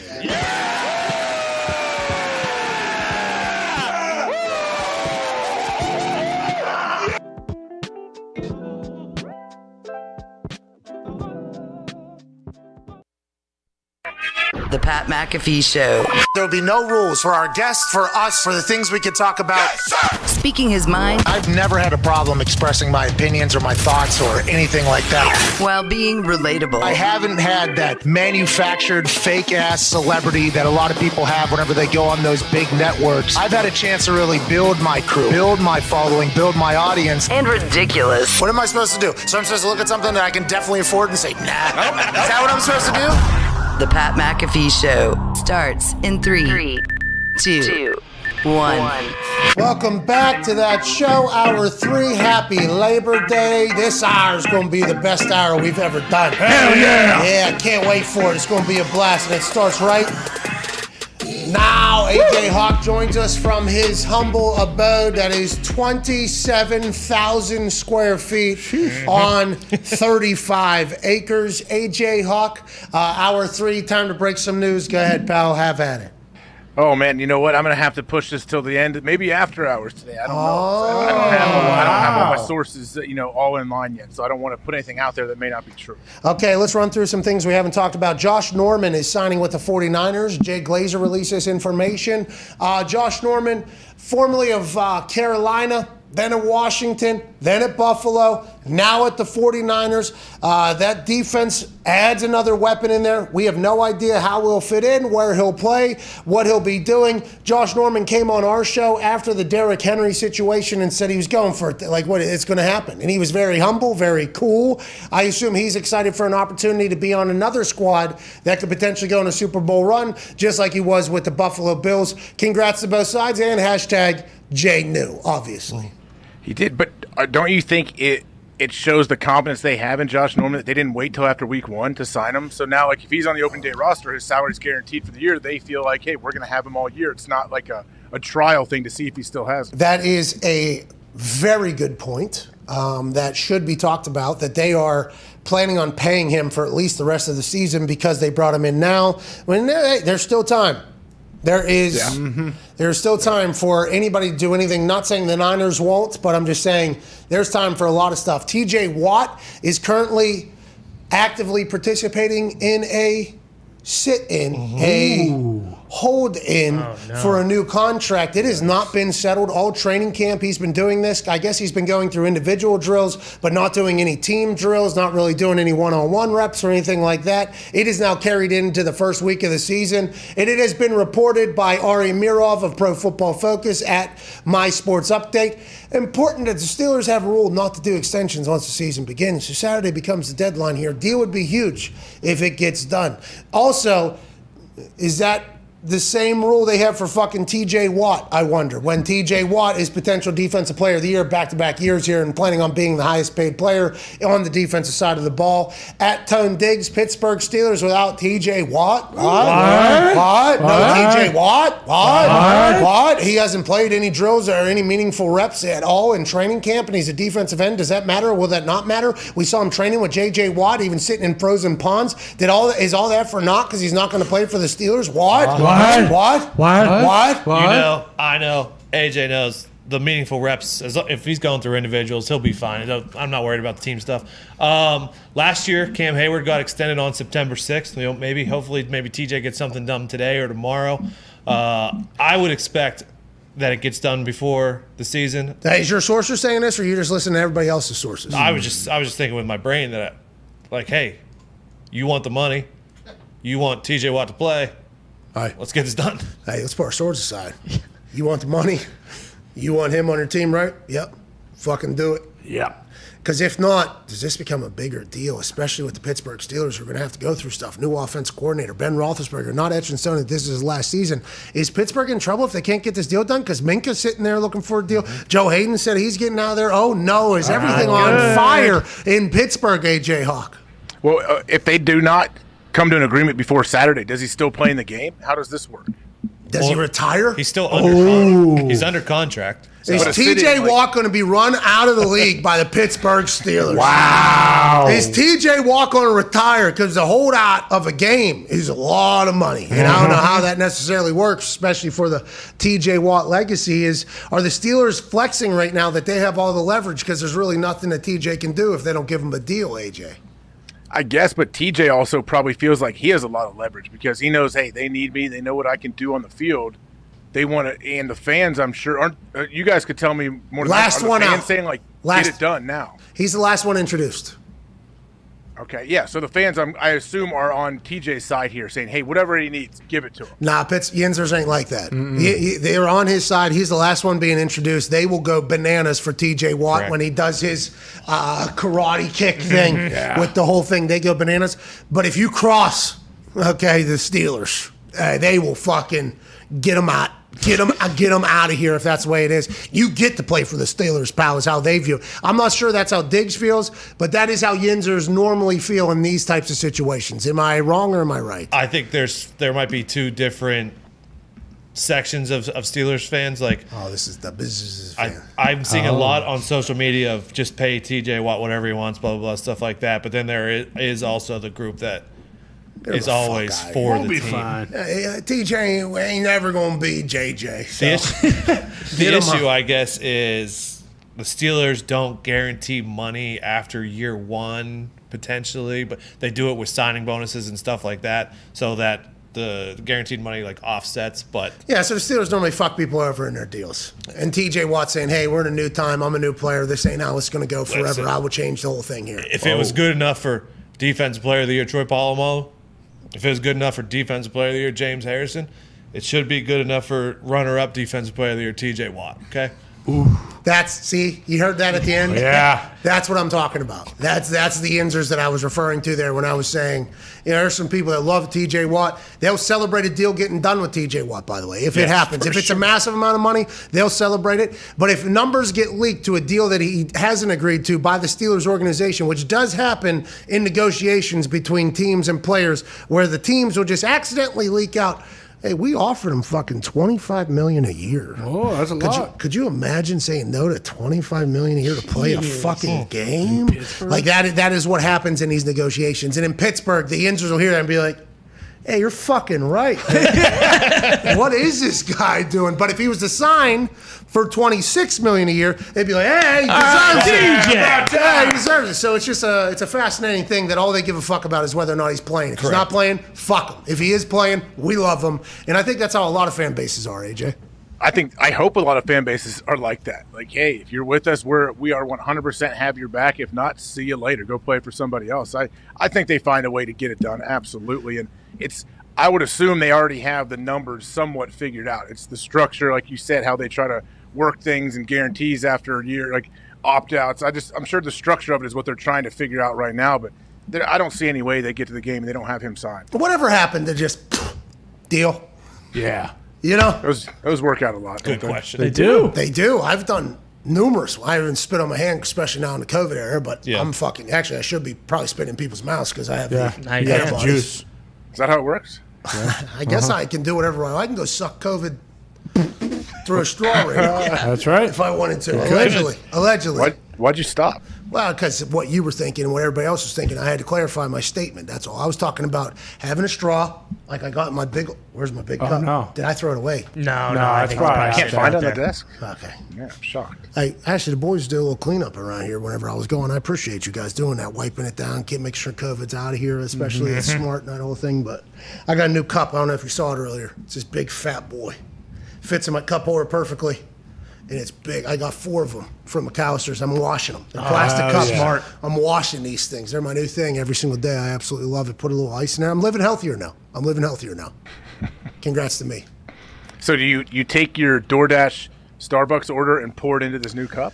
Well, so Starbucks cup, I have found out this morning, does have the exact same amount as the big cup that I love now, but there isn't the big Starbucks logo on it. Sure. So shout out to McAllister's giving me that. No straws from Starbucks either. No straw. Yeah, well, I got the little twisty straw. Yeah, the bendy ones. Yeah, the bendy good one. ones. But these ones on the pack, it says, we'll stay away from sea turtles' noses. Perfect. Okay. So they promised me. We got the whole That's all thing. you can ask for. I got a good pack of those things. That's another huge scam too. The whole turtles and the What do straw you mean? situation. Whoa! You hate turtles. Wow. It is. It absolutely is. The straws are not a danger to the turtles. You know What? Fucking marine biologist now. Did you swim out to Plastic Island out there in the middle of the fucking ocean and see for yourself, pal? They're saying it's larger than Texas. Whoa! It's all plastic because you over there saying these sea turtles can just suck down plastic straws. I don't care. Allegedly, though, if you drink out of a plastic straw, though, you are basically taking a gun out and shooting a sea turtle in the head. At least one. Right between the eyes. That's what I was told. So what research were you told? Where are you at sitting on this end of this whole thing? Ohio. I don't know what to believe. I just know the straw situation. Oh, so now you don't Now you don't know. Mr. Environmentalist. You How do you dirtbag. read any? Nobody knows. Like you say, Pat, it's all just a movie. Everybody's just a character because there's no way to ever know what the truth is on anything right now. Bro, who's paying researcher? Okay, who's paying sign? Who's telling that media? How about that turtle? He has a straw. How about that, AJ? Oh, dude, that's. I mean, he probably can breathe better. Come on. Oh, Sure, like a ventilator. dude. Way to go, AJ. Are we This sure is that's a this- straw? Yeah, it's Yeah. your Plastic straw. I don't know, to be honest. It looks like a piece of plastic. I'm not certain it's a straw. Looks like a bottle cap. You know what it looks like? It looks like the thing I used, the dripper, to put the thing in the COVID thing. Oh, yeah. It does. I don't know. MarineBiologist.com gave me that, so I don't know. Okay. that's legit. And what AJ's going to say is, well, who's paying MarineBiologist.com? That's why we can't talk about fucking anything, huh? That's why sports are the best. Yeah. Bingo. Because, hey, they're going to go out and do it or they're not. And then people, the refs are fucking moving balls. I'm like, all right, I guess that's the case. But everything else you have to automatically call into question. Everything. You have to. I was going to get a medicine thing. And the pharmacist said, no, you can't get it. What do you mean? I was like, well, a doctor just said I should try. They're like, no, you can't. See ya. I was like, fuck. All right, I'm going to go back to my house then, I guess. What the hell's that about? Well, I think it was that horse thing. Oh, the Can he ivermectin. write a script? Huh? Didn't the doctor write you a script for it, like a prescription? Yep. And the pharmacy said, nah, sorry. What the hell is that? I'm like, are you the fucking... Okay. I don't know though. Like people don't. At least from what I see online, like people don't have strong feelings towards that that medicine at all. Like, they don't care either way if you take it. It seems like it from what I see. I didn't know that was the thing, right? By the way, because the world that I live. But I went over there because I got a Z pack at the end to get the chest thing, which is I'm still battling. And then there was another one, and I put it in there. You can't get this. I'm like, I didn't fucking say it, dude. What do you think? I write my own script here. What are we talking about? Yeah, we have a new policy and all allowed to or whatever. And I'm like, I don't know how this works, but like, are you guys the ones that decide that? I guess you guys do. I thought, whatever the case, just give me the Z-Pack. Yeah, we'll get back to you tomorrow or whatever. It's like, all right. So then I hop on the internet, obviously, and I search that. I'm like, okay, thank God I didn't fucking get it. I didn't know that you automatically just jump into the middle of a war if you take that stuff. Apparently. I guess there are some doctors, though, that say, hey, this actually does help. And if you pay a shit ton of money, $100K, you can get it. And let's assume that the people that are paying a bunch of money to the doctors are probably being taken care of the best. I would guess, yeah. 100%. Did you see the testing thing that Rogan had to see if he was positive or not? Yeah, COV-2. Yeah. I'm Where the hell do you fucking get that dropping. I'm dropping these little drops into these things, saving tests because there's one or two at the local Walgreens or CVS in the 50 square mile radius, and he's fucking got that electric. Fucking negative today. Let's go. I love him. That's $80 million a year, though. Yeah, that's what happens. But I do like that everybody's attacking him for taking that stuff. It's like, you don't think the people making $80 million a year are probably getting the best treatment? Who's telling you it's bad treatment? Oh, probably somebody that's against it. Okay, here we go. Now we get into that entire bullshit of the world, by the way. Well, people won't even say it. I've heard people, they won't say ivermectin because their YouTube gets demonetized or gets taken down, I heard. What is it? We won't say it, by the way. I'm not getting into this. Those clips, I believe, in the beginning were. I'm sure Connor has plenty on this. Oh, Jesus. I There don't it is need again, it. taking shots. Well, it's true, though, probably. I'm saying you're informed. You probably. Maybe. I know stuff. This that does maybe seem like people this don't. is right in your internet. This feels like. I look up stuff. Sue me. What do you want from me? I got to find out all the angles. I didn't take the stuff because I literally was told by the pharmacy I wasn't allowed. It was like. Connor, hey, for Connor's next bath time. Has that ever happened? No, I don't know. I've never got medicine, but this is like one of the first times I've had to go to a public place to get medicine. Because normally with the Colts, whatever this thing is. So I actually had to do the full drive-through thing, the full thing. I had gloves on, by the way. They did as well. It was a full situation. You're not allowed to have this. Who the fuck told you that? Like, what is that? Is that how this works? I have no idea this is how this works. Like, is this really? And then I got home and I looked up. I was like, all right. Hey, why didn't you tell me I was potentially going to get dropped into a war here? He's like, well, it's not technically you. It's getting in the way. It would be me that would be getting dropped. I'm like, well, I'm not taking it. I'm not leaving my house again, by the way. I'm never doing that entire process. But it was wild, dude. And then I saw the Rogan stuff, and then the internet was going crazy. I was like, thank God I didn't get it, man. Sounds like I could die. Yeah. Sounds like I could die from it, I guess. Fucking wild time to be alive, dude. I'm happy to be here, though. Yeah, I'm happy to be here as well. I was just, Connor, it was not a shot at you. I was saying it felt like it was right in your wheelhouse, Connor. For instance, if we have some gambling thing we're talking about, we say, okay, we're going to Tone. Sure. If we're going Green Bay Packers, Iowa Hawkeyes, baseball, whatever the case, we're going to tie. Yeah. AJ just pointed out that if we need to go into conspiracy world on the internet, it seems as if the guy with the mullet and maybe growing back the mullet, you are our guy for that. I don't think that's a shot. I think that was like just understanding, everybody's kind of attributions to the show. Okay, yeah. No, I understand that more. Just if AJ's opened his mouth about something, my name's coming out of it. I'm going to tell him, hey, shut up, dude. Just because what else am I supposed to say? Let's go back to the 5-hour energy phone lines, dude. Let's go to Tim in Missouri. Tim, what's going on?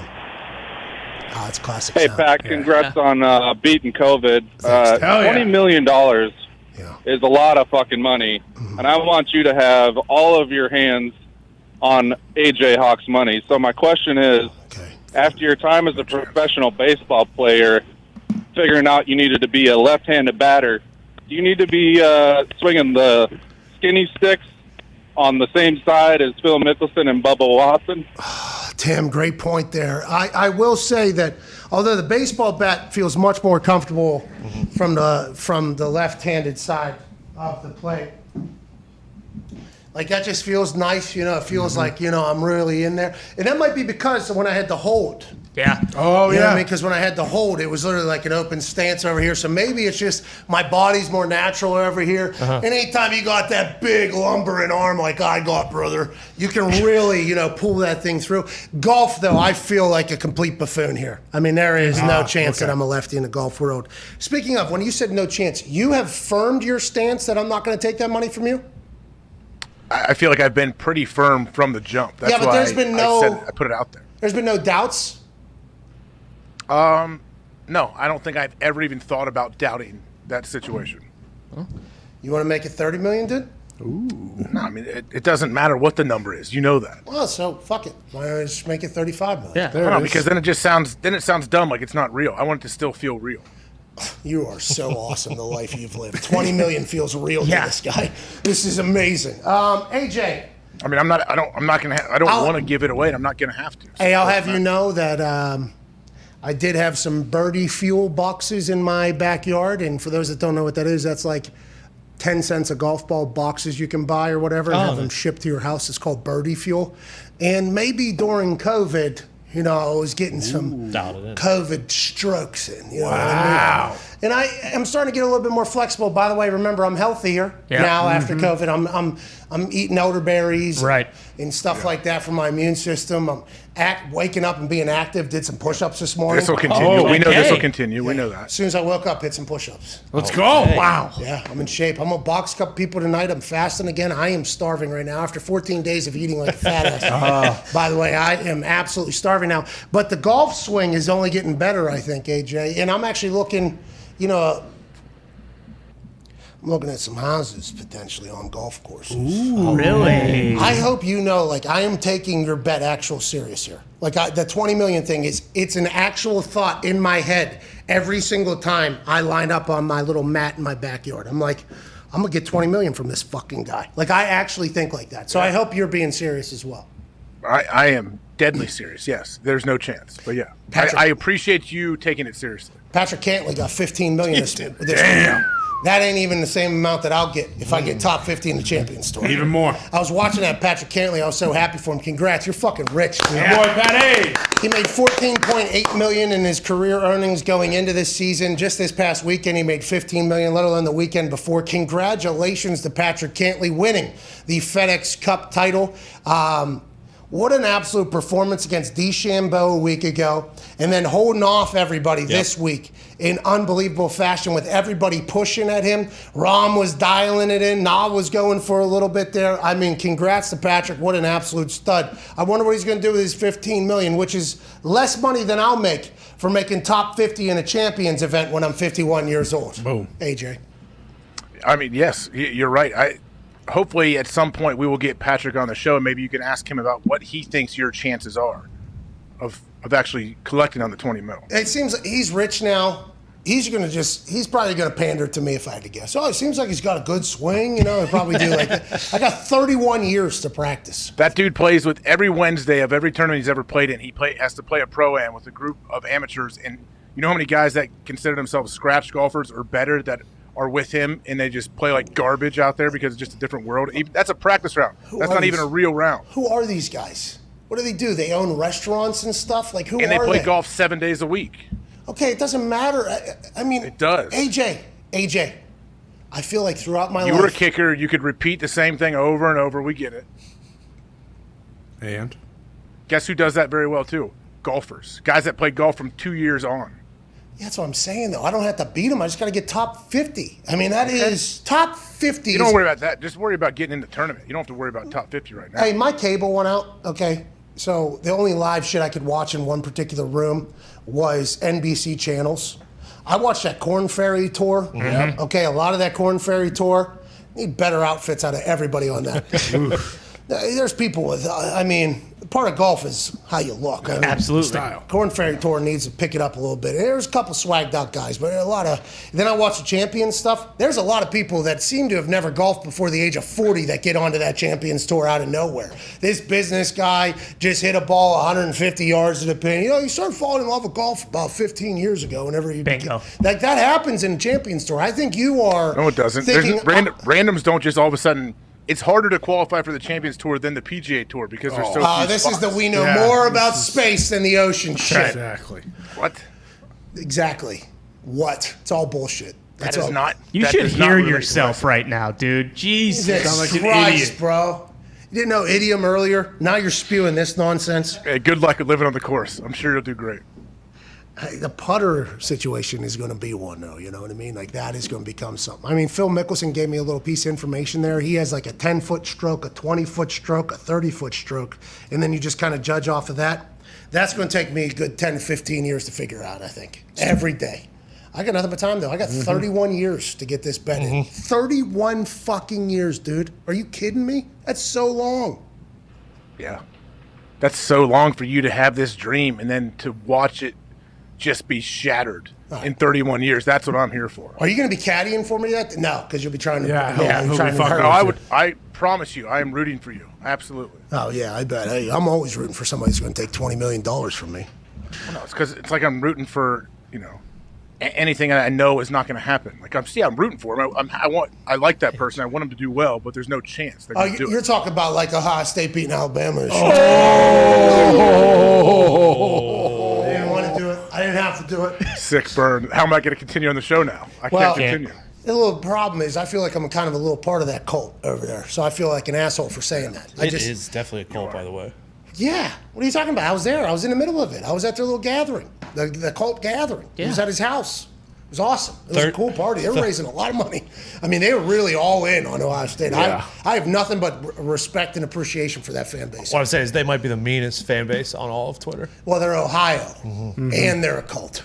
Really? Do you feel that way? Really? All I did on Thursday night was say I didn't think that was pass interference or something like that. And boy, oh boy. Yeah. They came. Were they more ruthless than Dolphins fans? Dolphins fans out there are pretty ruthless. I've never got into it with the Dolphins fans because they've always stunk, so I've never had like...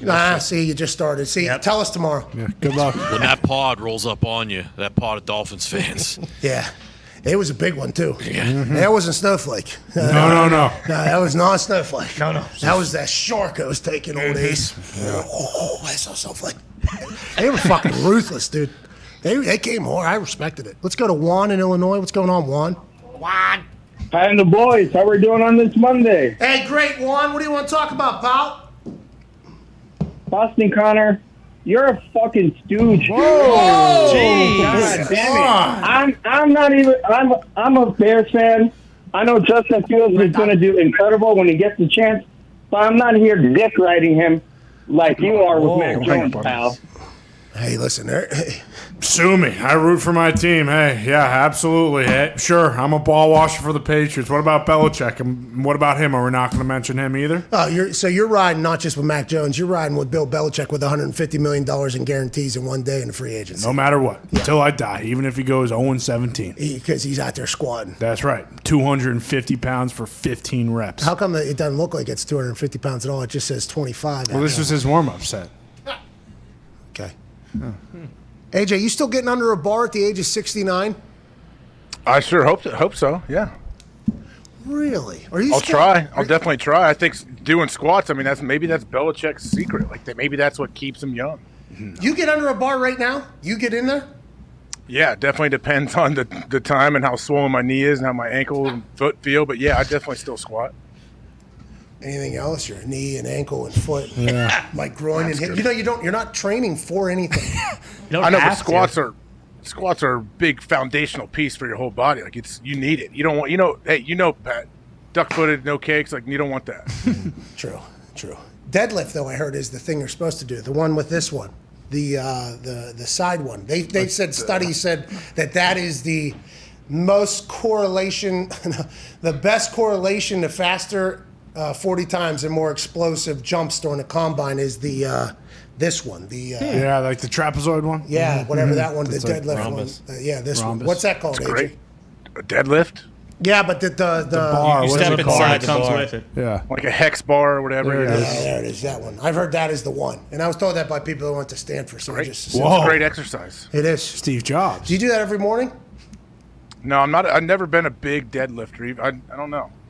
I don't have good enough form, I think, where I could mess my back up pretty good. I almost pass out every time.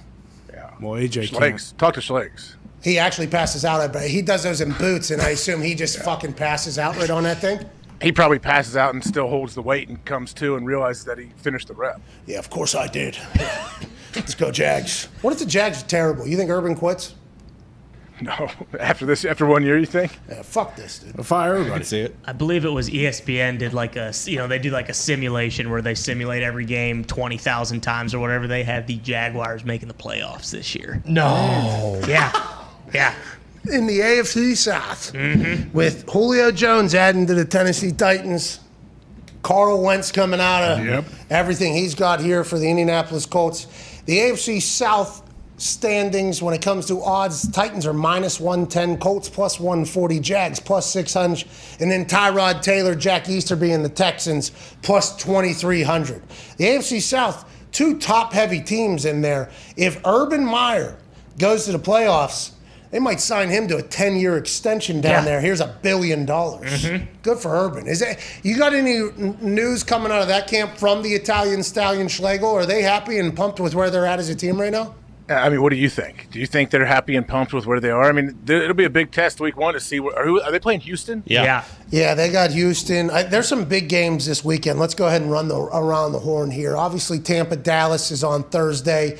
Jacksonville-Houston ain't nobody watching unless you have a lot of TVs, but we will cover it afterwards. Cardinals-Titans is a fucking showcase matchup. Seahawks-Colts, also a great start. Steelers-Bills. There's a game that we're going to have to talk about. And then, obviously, Browns and Chiefs should be amazing. And then Ravens-Raiders is on Monday night, I believe it is. Yeah. That's a game we'll be interested just to see and watch the electricity that is Lamar Jackson playing football. But you're talking Packers, Saints over there. I mean, there's a lot of showcase matchups this weekend, AJ Hawk.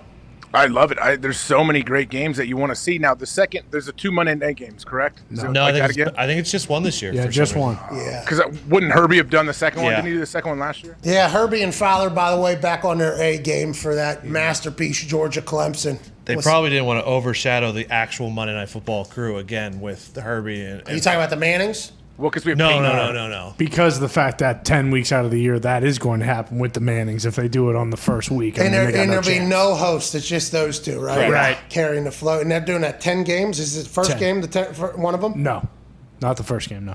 Oh, so they're doing a test run here. They're doing, Omaha Productions is doing a test run. They'll watch the film on it. They'll run it back. They'll see what's good, what isn't good. The Mannings aren't going to fucking half-ass this. They're not going to put 10 productions out there that aren't good. They're going to probably practice a couple of times and see how it goes. Of course they do. Can't wait. Yeah.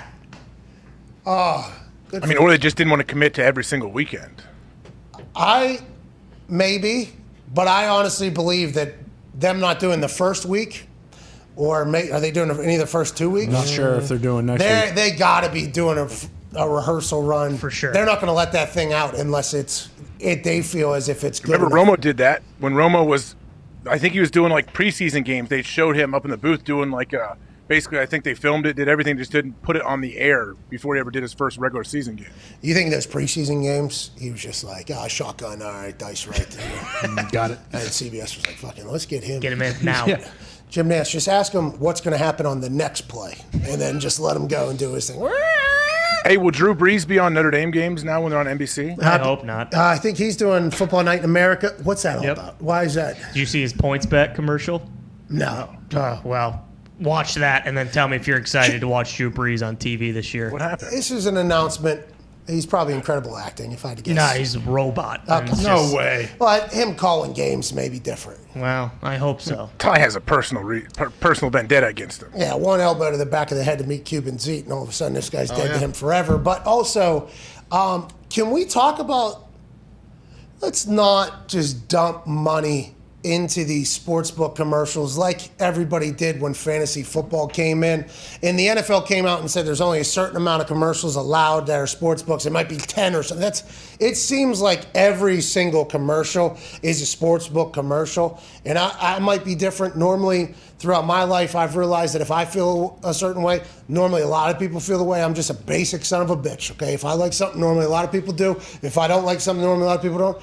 I don't think anybody's ever watched one of those commercials sandwiched in between 4 other commercials and say, you know what, I want to fucking bet with that place. Nope. No. I don't think that has ever happened. I honestly don't. And that has to be so much money. So much money to get those spots. And I appreciate and respect it, but I think it's doing sportsbook and sports gambling a disservice because I think a lot of people are sick of seeing it when it's like, why are we wasting our money in this particular fashion? Yeah, if commercials come on, you're either changing the channel or you're going on your phone. You're not fucking sitting there like, I wonder what commercial's coming next. I can't wait to see. Hey, Jamie Foxx is one of the coolest dudes of all time. Yeah. Okay, one of the coolest humans, most talented humans of all time. He pops up on the screen. I go, fuck, Jamie. All right, this is going to make me get my phone out, download an app, and bet because JB Smoove just told me something, or James Harrison just speared somebody. Like I feel like that is just a. Now, granted, probably not supposed to say that that's terrible marketing, especially in the world that we're in, I guess, because we are technically a show and we're a FanDuel.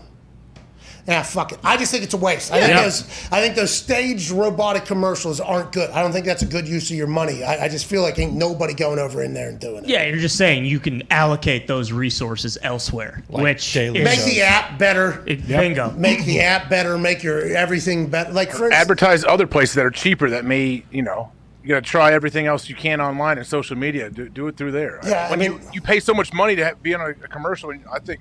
As far as I don't sit around and watch commercials. I don't know. Do I don't bigger know who partnerships does. with daily shows. Yeah, do larger, grossly large partnerships. It helps more. I had to type up a synopsis, by the way, of what I thought the future could look like this weekend. These fingertips were rolling, dude. We're talking 3-4 scroller of some of my best work. Okay. Here we go. I'm talking some of my best. Oh, so was this a note section production? Yeah, but I typed it. So I don't normally use the laptop. Now I have a laptop because we had to get one in Arizona.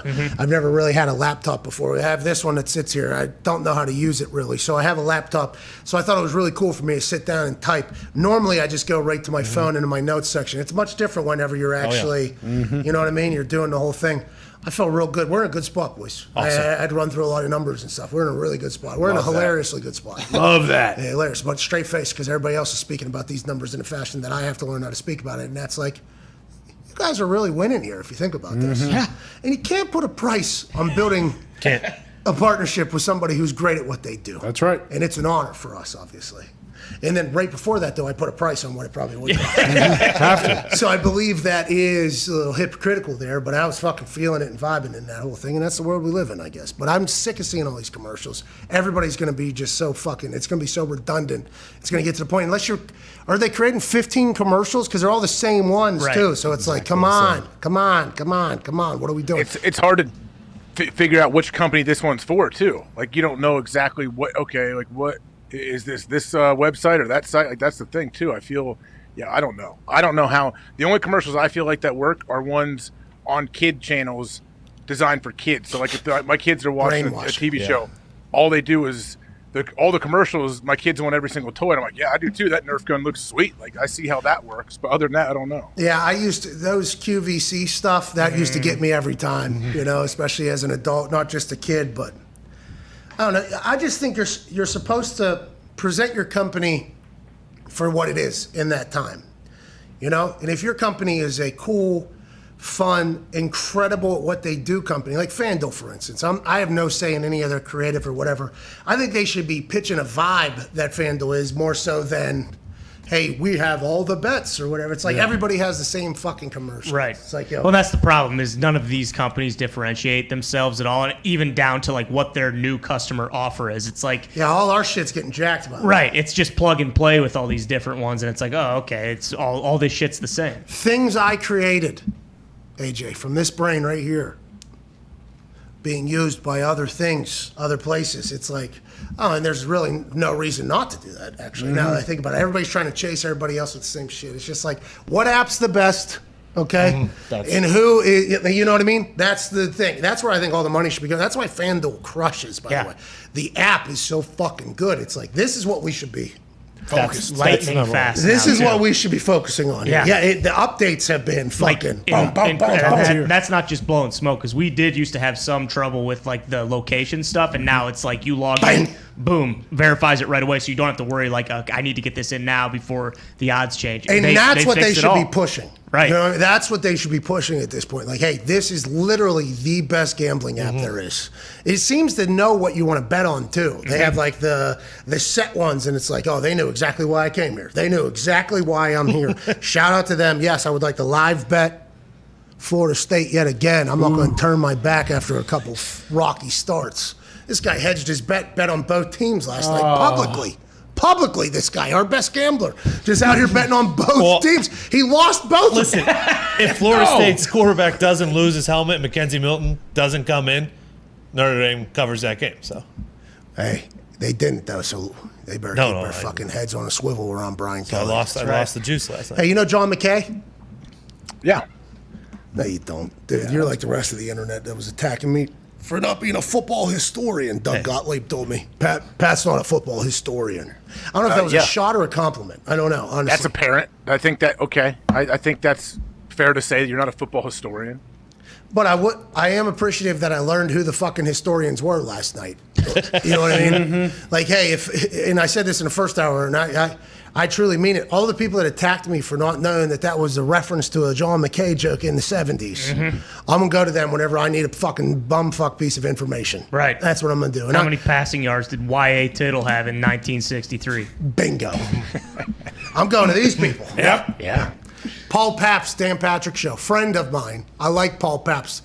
This morning, after I got a litany of people telling me, this is John McKay, it's like, okay, I'm sorry I didn't know that. Okay, he didn't deliver it the same way McKay did. Not even He close. didn't deliver it the same way McKay did, but I understand I should have known. And by the way, I just said this dude's wild. I didn't say anything else like that. Paul Pabst actually sent me a full link this morning and said, it's a throwback clip or whatever. I'm like, thanks, Paul. Fuck off, Paul. And I love Do they Paul. feel like, are they defending Brian Kelly? Is that what they feel like they're doing? But not just Brian Kelly, but also society as a whole got lumped in there. All of a sudden, politics, I mean, it became like a full, of course it did, by the way. Of course it did. But I just don't think your head coach should be bobbling an execution joke. Especially with his chapter pass. All right. Just saying. I do have an update. I did some research to see what games the Mannings were calling. They will call the first 3 weeks of the season, and the next 7 will be decided. Okay, so they aren't doing anything I just said. All right. Wait, so why haven't we heard about this yet? Well, we have probably. You just, didn't, and I didn't either, and we were the ones having the conversation. Thought it was the middle 10. Oh, yeah, because middle 8. Exactly. You know what I mean? It's important. Wait, so they do 3? They do the first 3, and then they decide. Yeah, the it next says 7 they do. The MegaCast will debut the first 3 weeks of the 2021 season, including the September 13th Monday Night Football opener between the Ravens and Vegas. Hey, Peyton, and the remaining 7 will be announced. Hey, Peyton, you want to do this anymore? Fuck no.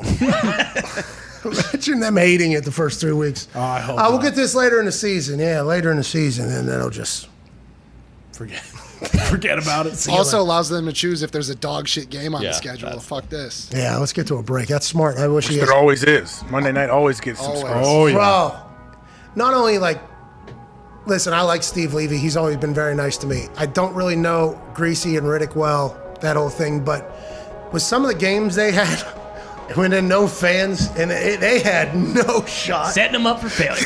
They had no chance. And then the first week they had Herbie and Fowler going on after them. Well-oiled machine, like 20-some years or whatever they're together.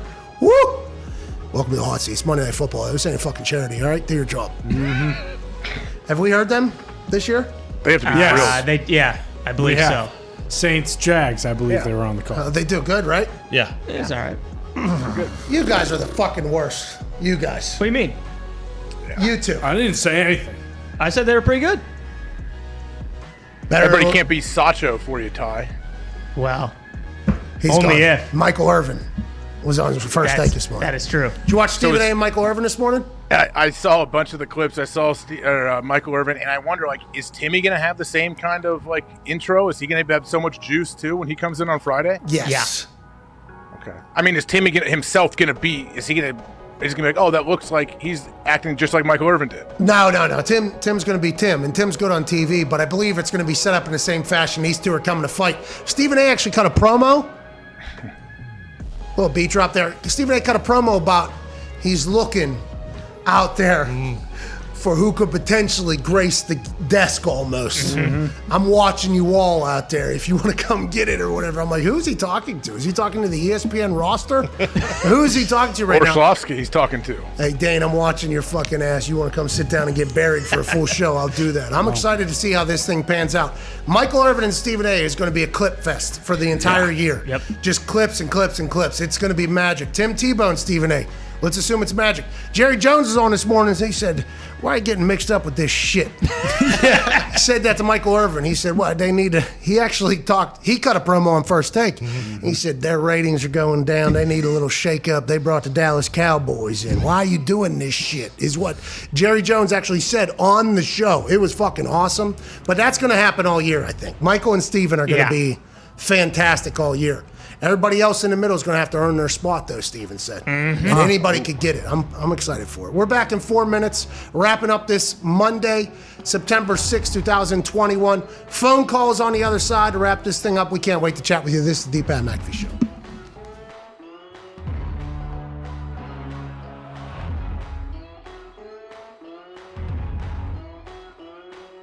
Today's event is me versus a Carolina Reaper pepper. A pepper that has what? 2.2 million Scoville on average. I think it's pretty much the hottest pepper in the world. In comparison, a jalapeno is 6,000 Scoville. For every second after it is in my mouth, I don't grab this milk. We'll give $25 to a random person in the comment section right now. $4,500 feels like a good amount to give away, though. And that'd be 3 minutes. This is going to be a long 3 minutes. That's redder than devil's dick. That crunch. How we doing so far? Doesn't look too bad. I should have taken a drink of water beforehand, though, because I think I had a dry mouth. I had a little cotton mouth. Oh, okay. Once the hiccups start, I think you're just about done for. What's your biggest regret in life? Do you have 2 more minutes in you? I think it's just starting to hit like the peak. The curve on this thing is just starting to go up. You are handling this much better than Bill did, though. You are, yeah. Billy Tubes was puking 10 seconds in. 130. 130. It's burning my esophagus. Do you feel like you're going to puke? Oh, I do. And that milk looks ice cold, too. No! Beer that broke my heart. Hey, one more. I'm getting lightheaded now. 25 more seconds. Yep. Now we go. 8, 7, 6, 5, 4, 3, 2, 1. Dance with me. How you feel now? A little bit better, but not great. Oh, God. That's a bad idea. I need more. More milk.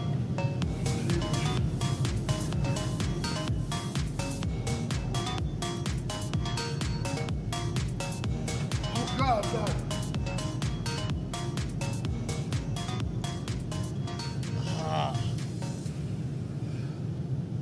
Yikes. Can we take a moment of silence for the first 2 to 3 years of Zach Wilson's career? Because all he's got going for him is Bob Saleh. That's it.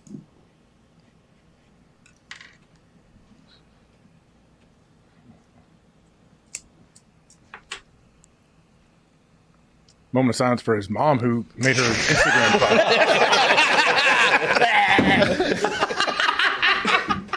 That's what I thought we were doing. That's what I thought we were doing. It's got a Chris and Indy. What's going on? Mrs. Wilson, hope everything's all right. Yeah, she jumped out there, right, with some hot takes, and then She got a fake mask she wears. She AJ. does not like Hooers. Not a fan of Disney. She doesn't like Or Disney Snapchat. or Hooers. Well, there's going to be a bunch of Hoovers running around Zach. She said enough of it. Not on that Snapchat.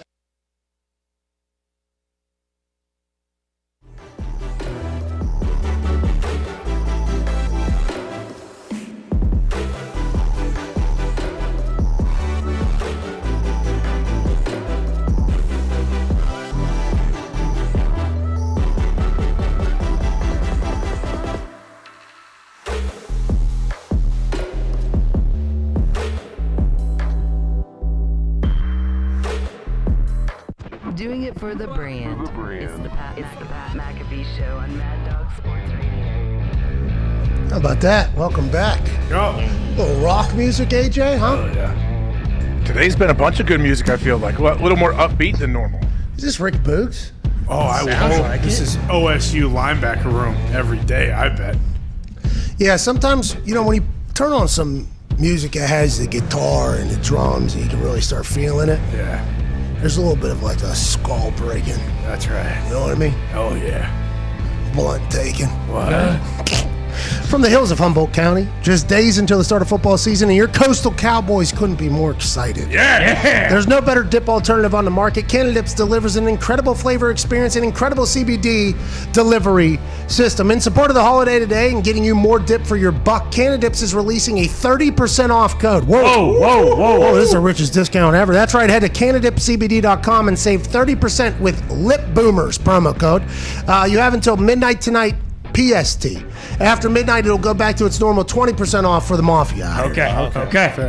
CANNADIPSCBD.com. Promo code LIPBOOMERS, no space, LIPBOOMERS. 30% off. Team Canada supports hardworking guys across the country and wants to extend those savings. So if you have been waiting to try the best cannabinoid dip on the planet or an everyday user, promo code LIPBOOMERS on CanadaDipCBD.com to save a whopping 30% off for Labor Day only. This ends at 3 a.m. Eastern Daylight Time, midnight Pacific. Get the greatest tobacco-free dip alternative that has ever been created from our friends at CanadaDips. CanadaDipCBD.com, promo code LipBoomers. Hell yeah. Why is it better, Ty, as our resident dipper? Well, because it doesn't have any of the harmful stuff that normal tobacco does, and it also gives you some of those CBD benefits. Like, if your knees are sore, or your elbow's a little sore, whatever the case may be, you pop that in, it feels like a real dip, and then it also is making your joints feel a little I bit guess better. the boys have been smoking some Delta K. What? Yeah, not me. Delta Some of those 9? guys What back are you there. guys? What? Not the Delta strain, right? No, I hope not. That son of a bitch are running wild. What are you guys doing? What are you talking about? I didn't know they were smoking Delta back there. Yeah, Nick's smoking that fake stuff. Oh, my gosh. And Nick said he's rolling it up like a blunt while he's smoking it going to the closet. He said. Yeah, he's not a big weed smoker, by the way, this guy. Not a big dope smoker. Right, Nick? I am. It just plays certain tricks on your mind sometimes. So you got to find some different pathways, different strands to kind of calm down with that. So there's this Delta stuff. Have you heard about this, AJ? Your kid's probably smoking it over there. I sure hope not. But what is it? Is it like spice? No. So Wow. believe me, like that's it. the way I laid it on pretty thick here to my friends that have maybe, not smoked the dope as much with me as I have hoped, who are now all in on this shit that is. What is it? It's actual cannabis. Yeah, CBD and THC. CBD and THC, and people are smoking it. What's it called? Delta what? Delta 8. It's supposed to be THC without the hallucinogenic. Where can you get it though? And wrong word. Without any of the trips? It's not. You're not supposed to be paranoid when you. Oh, really? Oh, so it's like a dialed back version. Correct. But like all legal hemp, they have been bred to contain less than 0.3% Delta 9 THC, the main ingredient that gets users stoned. All right, what's the purpose? Instead, the hemp is used to produce the popular supplement CBD and derivative called Delta 8 THC, said to give users a milder high without brain fog or anxiety, which is exactly how Nick described what he was smoking, by the way. The whole body felt good, right? Yeah, body feels great. It's a nice little body buzz, tingle, and you can still function without losing your mind. And it's legal in 48 states, I think. Wow. Whoa. I believe. I'm not 100% sure. Really? I only do the Canada CBD, and I only smoke CBD whenever I'm in a state that it isn't obviously recreational legalized. So I'll have to try this Delta stuff. Let's go to Jonathan in Virginia. What's going on, Jonathan? You guys smoking fake dope, though. Hey. From the guy who gave me a bag of spice, this is unbelievable. Whoa. It was a pretty good little run there. I was getting drug tested a lot. It was a 3-month run where, it ended with a friend of mine saying, so this is what it's like to have money, huh? You smoke meth? Well, we smoke weed. And I said, good call. And I put that spice down forever that day. I said, no more potpourri will be rolled up into tight little blunts and smoked by me while everybody else is doing their thing. This is much different, right? Much different. Yeah, you put that bag down. You said, "Oh, here you go, Nick. You can have it." Yep. And by the way, that particular potpourri I gave you was good. That shit was gas, Gus. What do you want to talk about, Jonathan? Hey, what's up, Pat? I just want to say thank you guys for always putting on a great show day in and day out. That's a lot. Lifelong Chargers fan. I'll be at FedEx Week 1 in D.C., seeing them play the Washington football team. Wanted to ask your take on the Chase Young, Justin Herbert debate. If Washington could go back in time, do you think they would draft Herbert instead of Chase? I think they've had like 31 QBs since they last won a Super Bowl. And if I can, my brother just graduated from the West Virginia University with his MBA. Wanted to shout out Kevin. Say, Congrats, Kev. Good work, Can't turn it into a shout out for graduating. There's classes of thousands from every school. Yeah. West Virginia, though, he made it personal to you. Yeah, I mean, it's a shame. He got his MBA, so maybe that'll be something that you would want to show at an interview. With what my degree would have been that I did not get, I think I walk in there with Plum High School diploma in most job applications. But Gordon Gee has changed that whole thing. It's that school is actually like academics now too. You know, it's not just a good time. I believe it. Gordon Gee was at Ohio State for a little bit. Well, I just don't know why we gotta, like, it kind of separated us. We're kind of like South Harmon Institute of Technology. Uh-huh. You know what I mean? You can't get into the school you wanted to go to. Come here, have a great time. 80% dropout rate after the first semester. Hell yeah. That's what it was. People had a good time. Look around.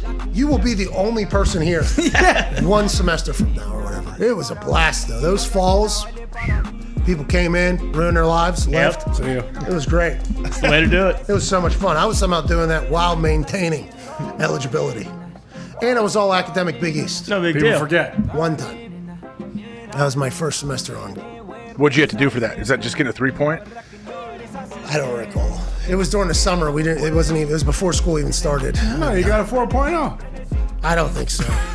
I don't think so. I know I didn't attend any of the classes, but they had my name up there, all academic. Hell yeah. That's Sal awesome. was all pumped. You know what I mean? Hour 3's over.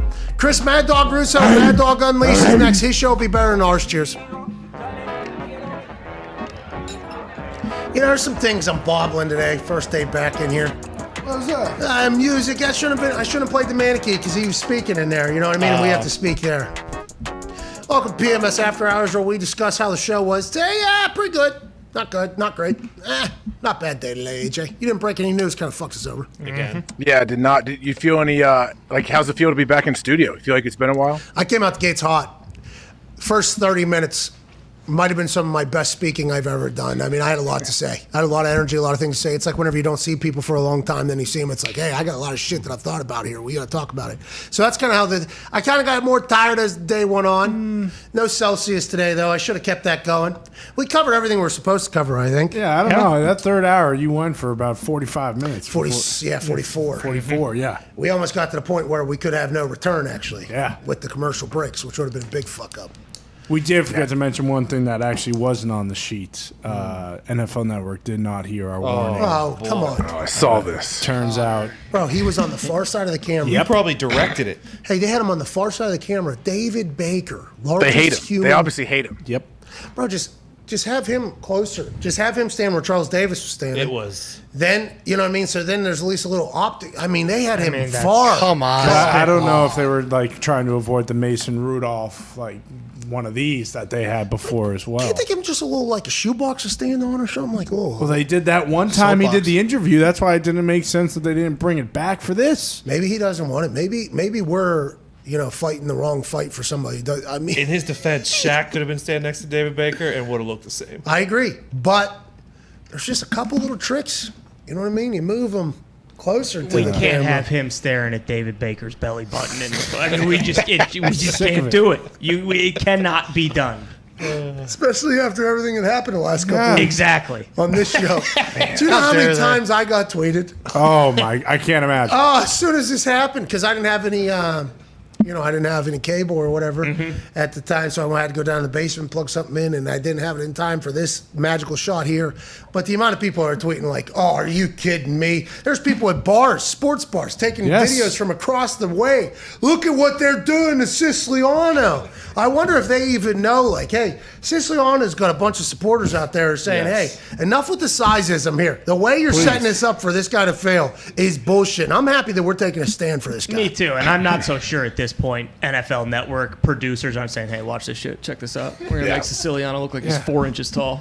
We're going to put David Baker next to him. Who else? They have to know. Let's get an They have offensive 2 line. times. That's quarterback, right? QB, Gramblin, I believe. I think so. Went to Washington. Yep. Doug Yeah, Super Bowl champ. Yeah, right there, right? I don't know. He's isn't he like the team president or the GM, or he has a big role there? I don't know if that's him or not, though. It's a little blurry here. I'm not 100% sure. Anyways, nobody above the size of 5'4" should be fucking working with Sicily. I mean, it makes Charles Davis look like he's 7'8". I mean, how tall is he? I don't think he's. I mean, what are you gonna do? Get Seacrest out and Tom Cruise to work with? Yes. Yes. TV has a lot of tiny people. Okay, and they've been doing. Movies have been doing it forever, though. They've been disguising people that are shorter, That's making what them I'm look the saying. same with tricks. They have so many movie magic. You just put Siciliano on this side. You know what I mean? And if the camera's going to be shooting, he optically just looks taller because he's closer to the camera, as opposed to putting him far side and next to the largest spectacle of a human of all time. It just, Siciliano is too fucking good of a journalist for this type of shit. He is. I mean, at least let him, kneel on like a big booster seat or something where he can stand up and at least look normal. I mean,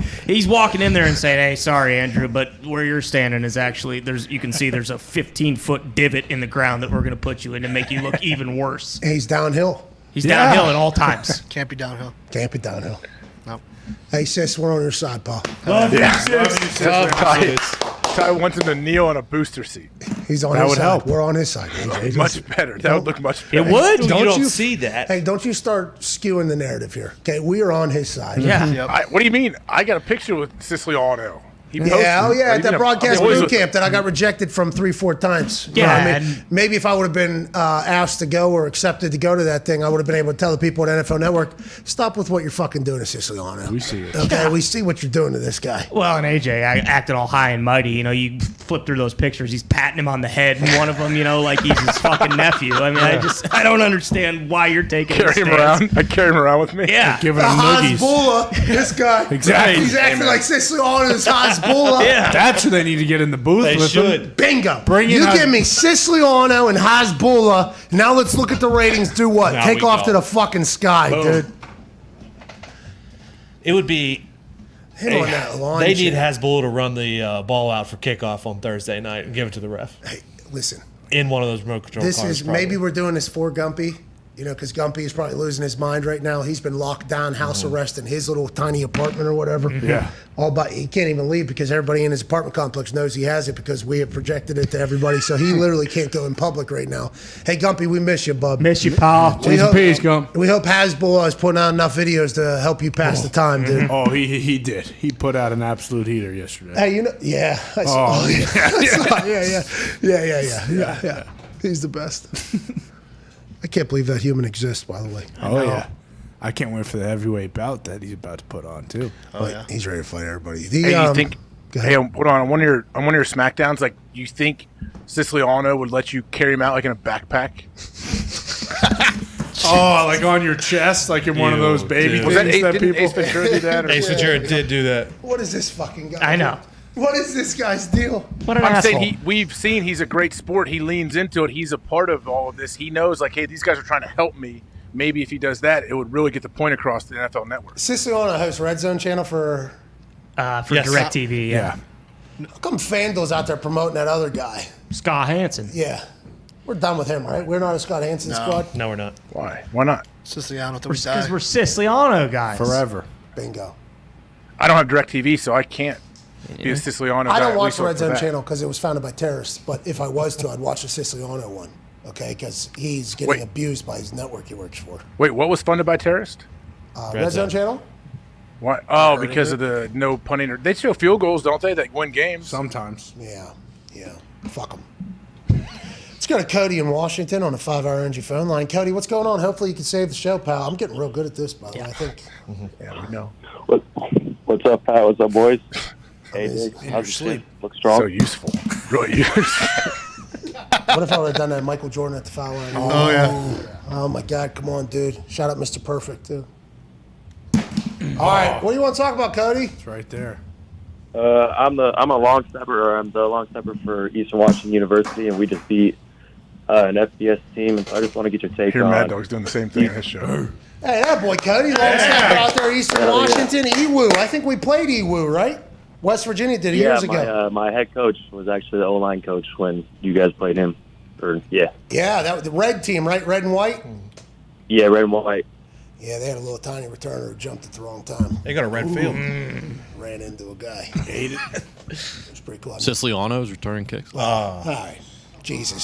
Sorry about that, Cody. He would be a weapon. Nah, you're good. Yeah, it was late fourth quarter. I think we were up a good amount at that point. Shout out to Eastern Washington taking a game against us, by the way. Traveling to Morgantown. Traveling to Morgantown, taking a game and playing against us. Nobody would sign up to play us, by the way. There was teams that would back out of playing us and everything like that. And late in the game, I think a guy jumped, if I do recall. And sidewalk slam. I mean, it was on our sideline too, I think. Ooh, a lot of juice. Yeah, and that was back whenever I did celebrate stuff like that, and so did my teammates. We had a good time. I fucking love Eastern Washington now. That was a great moment. You guys beat, who'd you guys beat? UNLV. Let's go, dude. You guys got a squad this year? Running reps. Oh, hell yeah. Yeah, we do. We got the best QB in FCS right now. Who's that? Eric Barrier. No, the guy threw 10 touchdowns. Fucking, he's the best guy. Yeah, Presbyterian. Oh, no. You just got to watch this kid's highlights, and you'll see. You'll understand why. Cody, a dude threw 10 fucking touchdowns. He went 38 of 50 with 10 touchdowns. Well, who'd he play? Probably some shitty. I don't know. Well, I mean, people would argue that. Played fucking UNLV. He had over 300 yards, like 4 or 5 touchdowns. UNLV fucking stinks. No, Not no, to rain on your parade. Not but- Eastern Washington. No. The rain. Come on. How'd you snap? Oh, just slung some absolute pearls. That's what I'm talking about, Cody. What year are you? I'm a 5th year. I'm going to take my 6th year. Thank you, COVID. Shout out to you, Cody. I love the Eastern Washington squad. I thought they got disbanded. It was Western Washington. That's where Matt Overton played. Really? He played for Western Washington. They were no longer a school and don't have a team. So then he had to be a part of we want to get a team back thing. I remember when that happened. No, they play on beautiful red turf. Yeah, they were a really nice team. They took us up on, I think it was one of the last minutes. I think they flew out with 4 or 5 days before the game. I want to say they're like a perennial power They in are. 1AA. Yeah, they make it to either the quarterfinals, semifinals, championship, or they have several times over the last 10 years. So Eastern Washington, I don't know geography well enough. That is near Oregon? Mm-hmm. Sure. Fucking A. Nailed it. Is that farmland? What is it? I don't know. I think so. I can tell you where it's at on a map, but Forests? not the topography of it. Yeah. Hey, it's a different world over there. Hey, that desert was I was on they definitely shoot Mars shit right out there. Mm-hmm. Oh, yeah. Oh, they might. Where? Just in the desert. Yeah, they do. When you're flying in, it felt like I was on a different planet when I was flying into Phoenix, and then out of Phoenix to Vegas, you're just flying over basically desert and mountains and everything. It's this looks like a different world from where I grew up at. And then you go over to California, they got beautiful cliffs, and it's like avatars happening. It's amazing. It's unbelievable over there. It's in the desert in Vegas or Arizona. They have a Mars colony that they people live there. Trying to create, hey, this is how we will live if we are on Mars someday. I saw some Matt Damon pods do that. and stuff. I saw Matt Damon do that, right? He grew tomatoes or The potatoes. Martian. The Martian. A lot of potatoes. Yeah. So I assume in your now, this is not a shot at you. This is just in this particular conversation we have to go to you.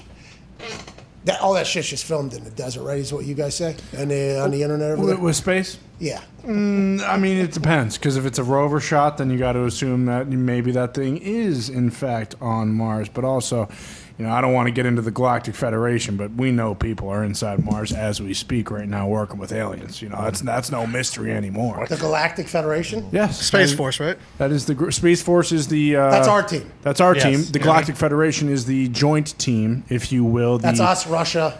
Us, Russia, China, Germany. India, Germany, Israel, and a couple Martians from different few different galaxies out there, combining their powers into one, figuring out how we can coexist as one. Do you think whenever us as humans, Earth people, Earthlings, I guess, do you think we sit down with some of these aliens and we're like, oh, we're fucking smarter than this planet? Cool. All right. You guys don't have a seat at the table. Shut up. Like, let the adults make the decisions for the rest of the fucking galaxy. Like, do you think there are some or are we those people? We are 1,000% those people, no doubt about it. But also, that's how it is. We got to learn from these people. We can't get better without learning from who is better than us. We get included because we got the sweetest planet. They want our resources. Oh, okay. So they're like, oh, the unobtainium down there is awesome. Right. Just in America, you guys got Mars and you got Avatar and you got everything literally on your planet. Too bad you guys are so fucking stupid. You think that's what they say? Oh, yeah, but they also love how we don't have to, worry about other animals on our planet, because some of these animals in these other galaxies where these aliens live, I mean, they'll come and get you. Mm-hmm. Who told you this? What? I know. Elon?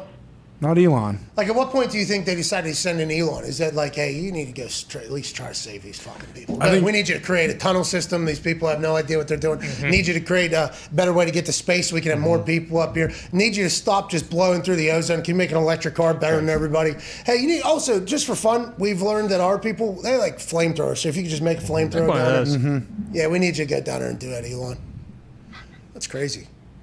When's all that shit going to come out? Soon. Very soon. It already had, like, what about all these videos that were popping up, and then now, okay, cool, we've already moved on. Well, the all the videos that popped up there that got legitimized by the Pentagon, I'd seen before any of them. Yeah. Exactly. But it all got, like, legitimized, There was no, that's like that alien doc. I'm a big fan of people that do alien docs, and there was the most recent one. And Phenomenon? And they had reached, no, the Phenomenon one's the good one, I think. There was this other one that just came out recently, and they sent me a bunch of messages, which was very cool. I felt like a cool journalist, I'm like, oh, I'm getting a preview of this thing before it comes out. Do you want to talk? And I watched it, and I felt like jaded almost. I was like, oh, you just collected all the information we already know about it and put it in one place, which is cool if I didn't already get so high and scour the internet for all this stuff. When's new stuff going to come out about it? I think they're just kind of holding off on that. Really what the next step is we got to wheel one of these motherfuckers out into the world, and we got to have them speak, and we need either a translator or, I'm assuming, these aliens can just learn languages in a day, and they'll just be able to speak every single dialect. I think the aliens are smart. It's going to be at least after February. They don't want to compete with football. Yeah, smart. True. At least after Super Bowl. Yeah. That's a good idea, because I would hate for fucking Tom Brady to have to be playing. And then the alien hold a press conference the same day and make me decide. Because I'll tell you what, 10 times out of 10, I know what Tom's done. I have no idea what you're going to do. It would make a lot of sense for one of them to come down at the Super Bowl halftime show, knowing. Oh, like Gaga? Yeah. A lot of eyes are going to be on this thing. Smart. AJ, your thoughts? No one's going to take it serious until someone recreates Will Smith driving that passed out alien in the back of his truck to Area 51, and he punched him in the face. Like, that's what we need, I guess, for people to truly believe. AJ, if there was, I always said this, the alpha male of our species is Brock Lesnar. Okay, he's an actual Viking. He lives out in the middle of Saskatchewan or whatever on a ranch, and he has to climb up a pole to get phone service, and he just survives. Okay, he is the best we have, I think, as a human. AJ, if you were asked to be a part of that team to save humans, just in a fist fight, you would go in there, right? Yeah, because your idea would be, if my only option is to win or die, then everybody has to die, would be your mindset, right? Because I think you would be a guy that maybe we put out there. 4'4", 40 or whatever, 4'5", 40, 40-plus inch vertical, that jawline, still squatting at this age. It feels like you are a potential, maybe in the running for who we have fight these fucking aliens if they want to have a throwdown. Well, I would, if someone called upon me and Brock Lesnar was our leader, yes, I am not saying no to Brock Lesnar. And if we have to find a way to save humanity. Yeah, I'm all in. Imagine one alien getting sent down like their big fighter, he fucking comes down, and then he opens the bus or whatever, and he walks outside and he stands there, and then all of a sudden, the music hits for Brock, and Brock turns the corner, and the alien's like, what the fuck is that thing? Holy I shit. didn't expect this thing. Wrong planet. John Cena said it felt like Brock Lesnar ate a Brock Lesnar. He felt like he was the size of 2 Brock Lesnars at SummerSlam. Yikes. I'll tell you, when that guy walked by, I was like, what the fuck is that thing? He is The time when we were with you, I felt his presence, how big he is. He was standing in the doorway or something. He had to have his head down, obviously, because he was doing that whole thing. And he just couldn't see past. It was like a movie. The guy's a fucking movie. Yeah. He's going to have to be the one that's going to have to fight for us if the aliens got beef, though. That's a shame. It better be a fight if you're sending AJ out there and not like a peacekeeping mission, because the moment AJ reaches out to shake their hands, they're going to look at that and go, what the fuck is that? His fingers look like ours. I thought we had fucked up fingers. One of us. Oh, my God. One of us. Let's go to phone calls. Let's go to Corey. You never see me again. No, you'd win. That's why we send you out there. Maybe I'm okay with them taking me. Oh, because they say the way they take you is... Anal probe. No, they don't take you that way. They Yes, probe they do. everybody, obviously. It's like a hook. We've all heard it, dude. Yeah. It is like a hook. Mm-hmm. They're fishing. Yeah. And then they carry you like a suitcase. Oh, we got the all-time leading tackler for the Packers. Right by the ass. Got him. See you later. And they fly me. They hang me from the helicopter from that hook in my beehole. and Yeah, fly like me over Kanye. Kabul. Like Kanye in Mercedes-Benz Stadium. That's you. Yep. Congrats, AJ. You're a fucking... Thank you. dangling... Attaboy, AJ. Hopefully, maybe Marilyn Manson will come too. We'll pick him up off the porch. He's on the bench, too. How about him, dude? Just... Locked in. Hey, that guy's got one less rib. Get him. He'll be good in the fight. We're not getting back into this. I'm not. I didn't want to. Yes, you did. Oh, is that yes, right? you fucking did. Let's go to another planet. Let's go to I just Corey. wonder if it's real. Let's go to Corey in Philadelphia. What's going on, Corey? That's right. Pat, what's going on? Let's get him on the How's show. everyone doing? He can't come on the show. Everything's good, Corey. Thanks for wrapping this thing up here on this beautiful Labor Day. How are you doing, pal? Pretty good. Listen, how great does it make you guys feel knowing when you're watching Big Ten football, especially the Penn State-Wisconsin game, you see a graphic pop up and you see punt, turnover on downs, punt, another turnover on downs. What? Is defense back in college football? Okay, defense back in college football. Great question, because there for a while, the spread offense, the air raid offense kind of made defenses non-existent. And I think depending upon what teams are playing, the defense could look a little bit different. Obviously, Alabama, I think, is going to make a lot of defense potentially disappear with the amount of weapons they have and protection they're able to create. He was just chilling. Yeah. He was literally just chilling. No worries. Bryce Young was just chilling. He's got 4.2s running routes. Oh, that guy's wide open by 40 yards. I'm just sitting Throw it as high as I can. in his end zone, by the way. He was just sitting in his end zone, just chilling, like, here we go. Well, all right. And that was Miami, who was supposed to be in contention in the ACC. It was absolutely nothing. I mean, Miami's getting buried. I don't think Alabama's not going to do that to a lot of teams. I think there's going to be a lot of that this year with them. But maybe defense is back. Is there a little bit more edge, you think, AJ, from watching these college football games? I mean, maybe early on, no, but I don't think that defense is. We're not going to see that consistently happen throughout the season. There'll be some teams, that are a lot less explosive offensively, but no. With how the rules are set up, how offenses are, and the space they can create, it's just so tough to stop offense. And the RPOs, Mackenzie Milton only ran that every time. Remember, that's all they literally ran was the RPO. And the lineman can get like 3 yards downfield in college. They let him. It'd be so hard to read that as a backer and a safety, I feel like. Yeah, you just kind of got to float and hope. And I think the mindset of defenses now is like, hey, you're going to get beat. Just naturally, you're going to get beat. But maybe that changes. Maybe Penn State's defense and Georgia's defense and Alabama's defense are like, no, we're going to shut people out too. We decided. Do you think Mercer's defense is going to shut down Alabama this weekend? Well, I do believe Mercer's in for a problem this weekend. But everybody's going to be a problem for Alabama, whether you got 10 people at your school or 45,000. Right. What did you say about Iowa? Iowa's defense unbelievable? Yeah, Kirk's dogs were fucking hey on Saturday against Indiana. Yeah, 2 pick sixes, 2 defensive touchdowns. I mean, people are talking about Michael Penix Jr. winning the Heisman. Iowa just completely ripped him apart at the seams, dismantled him. Congratulations, by the way, to Iowa being back. I thought Indiana was going to be able to go on a run. Also, congrats to the Melton brothers at Rutgers. The Melton brothers, Shiana went into like 5 different households and said, I need all your brothers, I need all the kids, and I need them to come join us. It's just the whole family here. Rutgers dominant. The Melton brothers, one had a touchdown as a wide receiver. Nice little, I think it was maybe a post, I don't know, down the sideline and then cut back, so it might have been a screen, I'm not sure, whatever. The fucking kid scored. And then like 30 seconds later, the brother, corner, pick 6, same sideline. Within 30 seconds, the Melton brothers scored a touchdown for Rutgers. Shiana, man, is all the way back. Big time. Rutgers are back, dude. Beat the shit out of Temple. And Temple had a little bit of a wagon there for a while. Yeah, and then Roll left, and they stink, though. Really? They're bad. I think they were 1-6 last year. Something like that. Oh, that was COVID. It's got to be tough to recruit there, I would imagine. Temple? Yeah, Philly. Philly, right? I'm sure there's tons of talent, but they probably just go. It's hard to keep them. It's hard to bring them into Temple. I'm sure. It's a big Penn State area. Well, I'm thinking about that. Yeah, New Jersey as well is, that whole area. I'm thinking about how's West Virginia ever going to get good again?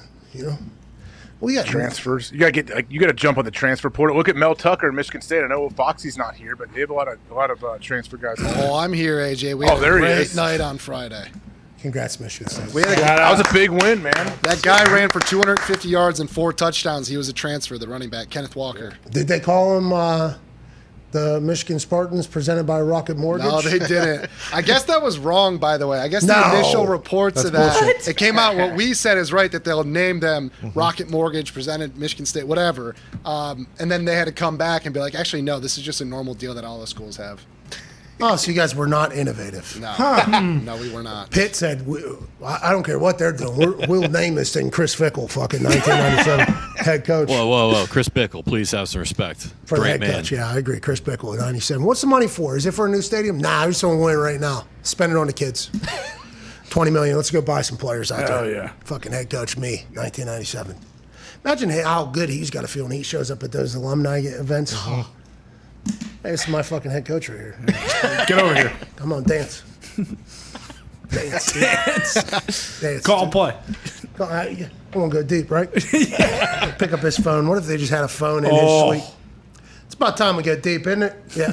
Thought so. Right. Hey, that might be more accurate than you think. I've found out, big time schools, those big donors that have been a staple of the program, they have a lot of power, man. They'll go on, head coaching searches will take some of these big donors with them to interview new coaches. Really? Is that what happens at Ohio State? I don't know about that. I know I've talked to people that were like, oh yeah, and then we flew out here to interview this guy for the basketball head coaching gig, and then I'm texting the head coach after the game asking him what happened. I'm like, you're a developer. What are you talking about? You build buildings. What? Did you know nothing? Did you watch any film at all? Have you ever played? No. You just love the team? Okay, so what? You're hiring the coach? Man, that's what they said. If I give $30 million, I'll fucking hire whoever we want. Pick him.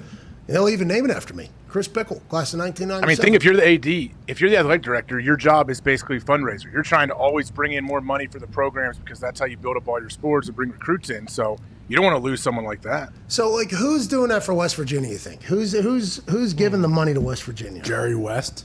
Brad Wasn't Paisley. There was a billionaire guy that died. Was he Marshall or West Virginia? In a helicopter crash. That's early enough. I'm not trying to be funny. I'm serious. No, he was talking about the actual booster that is real. Yeah. When he said Zook the Wow. Nuke. Hold on a second. What? Did Steve Harvey go to WVU? He's from West Virginia. I don't know if you want the He's WVU. from Cleveland. He's from Ohio. So he went to West Virginia then, yeah. I knew he had ties to West Virginia. I mean, that's your guy. He was Q-Dog at West Virginia, Mm-hmm. He hosts he's so Steve needs to get some recruits in there. Billy Mays, I think, went to WVU too. You should get him to donate. Well, he's not. He's dead as shit, dead. Tony. You should get his estate to donate. Who'd you say? Billy Mays. Billy Mays. He's dead as shit. What is your problem? What is your deal? What do you mean? Why do you got to talk about Billy Mays like that? Okay, that's all right. Come on. Though Billy Mays was a reported piece of shit. Whoa! Was he really? On this guy's grave. Yeah, I'm pretty sure he was. His son's a fan of the show. Is he really? Oh, yeah. Shout out to Sorry, dude. I don't know your dad, but that's just what I've read. Are you looking up alumni? Yeah, I was. Is my name on there or no? Yeah. Jerry West. What about Jerry West, man? Yeah. What about Jerry West, AJ? Tell him to throw some money at him. Jerry West is worth a lot of money. I think. Oh, yeah. A lot. He's done great business. Mary Lou Logo. Retton. Who? Mary Lou Retton. Of course. Badass grit. I mean, okay. Yeah. Cheryl Hines, who is, I don't know if she's actually Larry David's wife or just plays at Larry David's wife. Plays, I believe. In the not show? the real wife. Curb? Yeah. Who's that other guy? Oh, yeah. Dahn Knotts. Is that him? Nice. He's on that show, yes. Okay, yeah, he's there. We need all these people to create companies, start paying kids to go to Morgantown. Right now. All right, I'm out of here. I'm done. I'm going to go eat. I'm starving, AJ. So you're back on it? Yeah. For 14 days, I eat like a fucking pig. Did you the whole time through COVID? Did you? You I just ate what you wanted? You're right. I guess the first 3 days you can't eat. So then once I was able to eat, I made up for the 3 days where I didn't eat, and then it just carried on to, 2 blizzards yesterday. Ooh, nice. What kind? What flavor? Cookies and cream. What? The Yeah, royal good one. I need extra Oreo though. Okay, and don't slight me. Charge me for all 3 extras. I just want to make sure this isn't just a vanilla ice cream fucking cup at the bottom of this thing. I need extra They in got there. you in Texas that one time. Well, yeah, they did. You They, remember that? they loaded up at the top. And they were right below that layer. with all ice cream. Just vanilla ice cream. If I would have asked for fucking vanilla ice cream, I would just ordered that. Okay, I need this extra Oreo on this thing. It's so good. It is the best though. Dairy Queen's Blizzard is Top tier. I think so. It's a good flavor too, cookies and cream. Oh yeah. Was that yours? Yeah, that was always like my go-to, and I've grown to like the what do you call it? Birthday cake. The dough. Cookie dough. Cookie dough. My bad. Couldn't Yeah. think of cookie dough. The dough. Yeah. So you'll pick cookie dough over Oreos now? No, I would always take cookies and cream my first choice, but Is if it not, the I go best? cookie dough. I don't even eat anything else. If they have cookies and cream, that's what I'm going with. Every single time. I go cookie dough every time. Really? Cookie dough's really good. How come? Because you feel like there's more cookie dough per Cookie capita? dough with cookies and cream. You can do that both, can't I think you? I grew up on my grandma giving me actually cookie dough when she was making cookies. I just fell in love with it. So it's a nostalgia act as well. at, Ellie's? At Ellie's, they had great cookie dough. Ellie's was our ice cream place upstairs, up the road, up by They had Dixie's. cyclones. We had to ride our bikes up the hills to get there. Hell yeah. I mean, it took me 2 hours to get up. Yeah, we're getting home. Look at these quads. Hey, are you blown away? Are you blown away every time they flip your Blizzard upside down? They don't do that because I DoorDash it all the time. But I like that on DoorDash it's Still upside cold down. when you get there? It's a little melted. I got to put it back in the freezer. They actually, I don't know who it was, but the Blizzard maker 3 days ago was fucking top of the line. They overdid the cone, so the plastic thing on top, when I pulled it off, it almost was like, so I had to freeze it again because they gave me too much. I had Oreo Nice. Mountain coming out the top of that thing. Oh, so good. No free ads, but they're the best. Somebody's investigating why McDonald's ice cream machine always breaks. FDA. Saw that. They're actually The investigating. FTC. Why would they intentionally break their machine? Yeah, what's that all about? So they can hide money? What's the FTC getting in there? It's a trading commission? Yeah, that is a good question. Why they're investigating it? We found out that it does a self-clean process overnight. Takes 4 hours, and if something goes wrong with that process, they have to call a service technician that's out of, like, it's not a McDonald's employee. It's someone else has to come. But at this point, shouldn't they have that figured out? You would think. They're incredible. Maybe that's why the FTC is getting involved. The FTC Too many loves their complaints. fucking McFlurries. They're like, you know what? I'm sick of it. We're powered by McFlurries. How come every other day we can't get it and we can't get the job done as much? Fucking start investigating these goddamn McFlurry machines. I think the thing about McDonald's is they're so innovative. Like the credit card thing, they approve you without you being approved. They're okay with taking a hit of $10, $15 or whatever. Because as you swipe that thing, it's approved. Oh, yeah. And there's no way that it's actually reading it. They're like, we'll just catch it later. We'll just assume everybody has it. That was a game changer. That was an innovator because people sitting there waiting for that thing changes the entire experience, probably slows down the amount of burgers. Like everything they do seems to be so, like business thinking ahead. How come they haven't fixed the fucking McFlurries? It's bullshit. It's about goddamn time. If Ray Thank God Kroc they're was still Blizzards. alive, it would be fixed. What's that, buddy? If Ray Kroc was alive, it'd be fixed right now. Is he the guy that stole the idea? Yeah. Oh, yeah. Speaking of spit Chicago shakes guy, not Bear working, Dahn. What's that? they had a spit shake, and he did not oblige to them. I believe. What's a the- spit shake? Oh, it's a handshake. Big Mac, yeah. No, the spit shake. Yeah. What a throwback there, because we were just talking about Blizzards and McFlurries. Shakes do fall into that department. Yeah. Mhm. So I thought you were potentially thinking about a business about spitting and shakes. No, I was talking about the spit shakes that we talked about. I believe like 2 hours ago. That's a good callback. Hey. That's why this show's different. We're getting out of here. Happy Labor Day. AJ, we'll see you tomorrow, pal. Can't thank you enough for joining us. Thursday, NFL football. Let's go. Yes! Can't wait, man. Can't wait. It's a good week. Good week to be here on the show. Aaron Rodgers Tuesday tomorrow or what? I actually do not know. We will see. Me neither. It's something I should know. I actually texted him earlier. I said, "You coming on the show tomorrow?" And he said, "No idea." Whatever that means. So I said, "Well, we're I said we're good to go if you're available. Better fix my calendar. Yeah, hey, Zito's calendar. Dude, that's my next text. Like, hey, you know Zito has you on the calendar. Hey, oh, okay, I'm texting him right now. Hey, you coming on the show more? Tell him Zito. It's on Zito's calendar. So you have to. Zito said it's on his calendar. Zito said He did say that Who 2 the weeks fuck is ago. Zito? No, he knows who Zito is. That might actually make him. Come on. Does he have practice tomorrow, you know? I do not know. Hopefully, I think a lot of times what we would do in Green Bay, we would come in on Monday on Labor Day, and then Tuesday would be off like a normal week. So you can just start the cycle. Yeah. Monday's just an extra day of practice. Butker drained a 64-yarder for the Chiefs not to have to practice on Monday. Will they not be as prepared as everybody else because they took Monday off because they have a kicker that's damn good? Riddle me this. I don't know. You tell me. Browns aren't taking today off. Nah. The Browns are looking to go and run, by the way. Surprise some people. They're down there at Camp Baker. That's right. Camp Mayfield. Yep. There it is. Yeah, Camp Mayfield at Baker's High School. Is that Sunday Night Football? No, that's 4:25. Sunday night is Rams Bears. Oh, Matthew Stafford doing his thing. It's nice of them to put that on Sunday night so we can go to bed and get up early on Monday. Oh, shut up, Tone. Because that'll be over by the end of the first quarter. Yep. Oh, you think Rams win big? Oh, yeah. So we got 2 blowouts in your line? Week 1? At least 2? At least. There are a lot Tampa, of good Dallas. ones. Do you think Tampa, Dallas is a blowout? I don't know if it's a blowout. I think they're going to cover the 7. You think Cowboys are? You think No, Tampa sorry. is? I think Tampa's going to cover the 7. And then you think Rams are going to blow out the Bears? I definitely think the Rams are blowing out. Even if they're not up big, by the first half of Andy Dalton playing football, that'll be enough to put you to sleep. Oh, come on, guys. It's the lead rifle, bro. It's almost a friend of the show a couple of times. Remember? He was Yeah. almost on a couple Yeah, of times. almost. True. Andy Dalton's probably watching this right now. Hey, Andy, good luck out there, dude. We're pulling for you. We love you. Good luck, We love you, Andy. Andy. Good luck, Andy. Do you love him? That isn't what it's been sounding like on the Monster Dongs of the Midway, pal. What do you mean? He's part of the Monster Dong. No, you Fields mania up there. You guys want Yeah. Justin Fields Hey, in we there. like them both. You Teach them right, you know? Teach him right. Teach You them know? right. All right. Hammer Downs in 15 minutes. Cheers. See you tomorrow.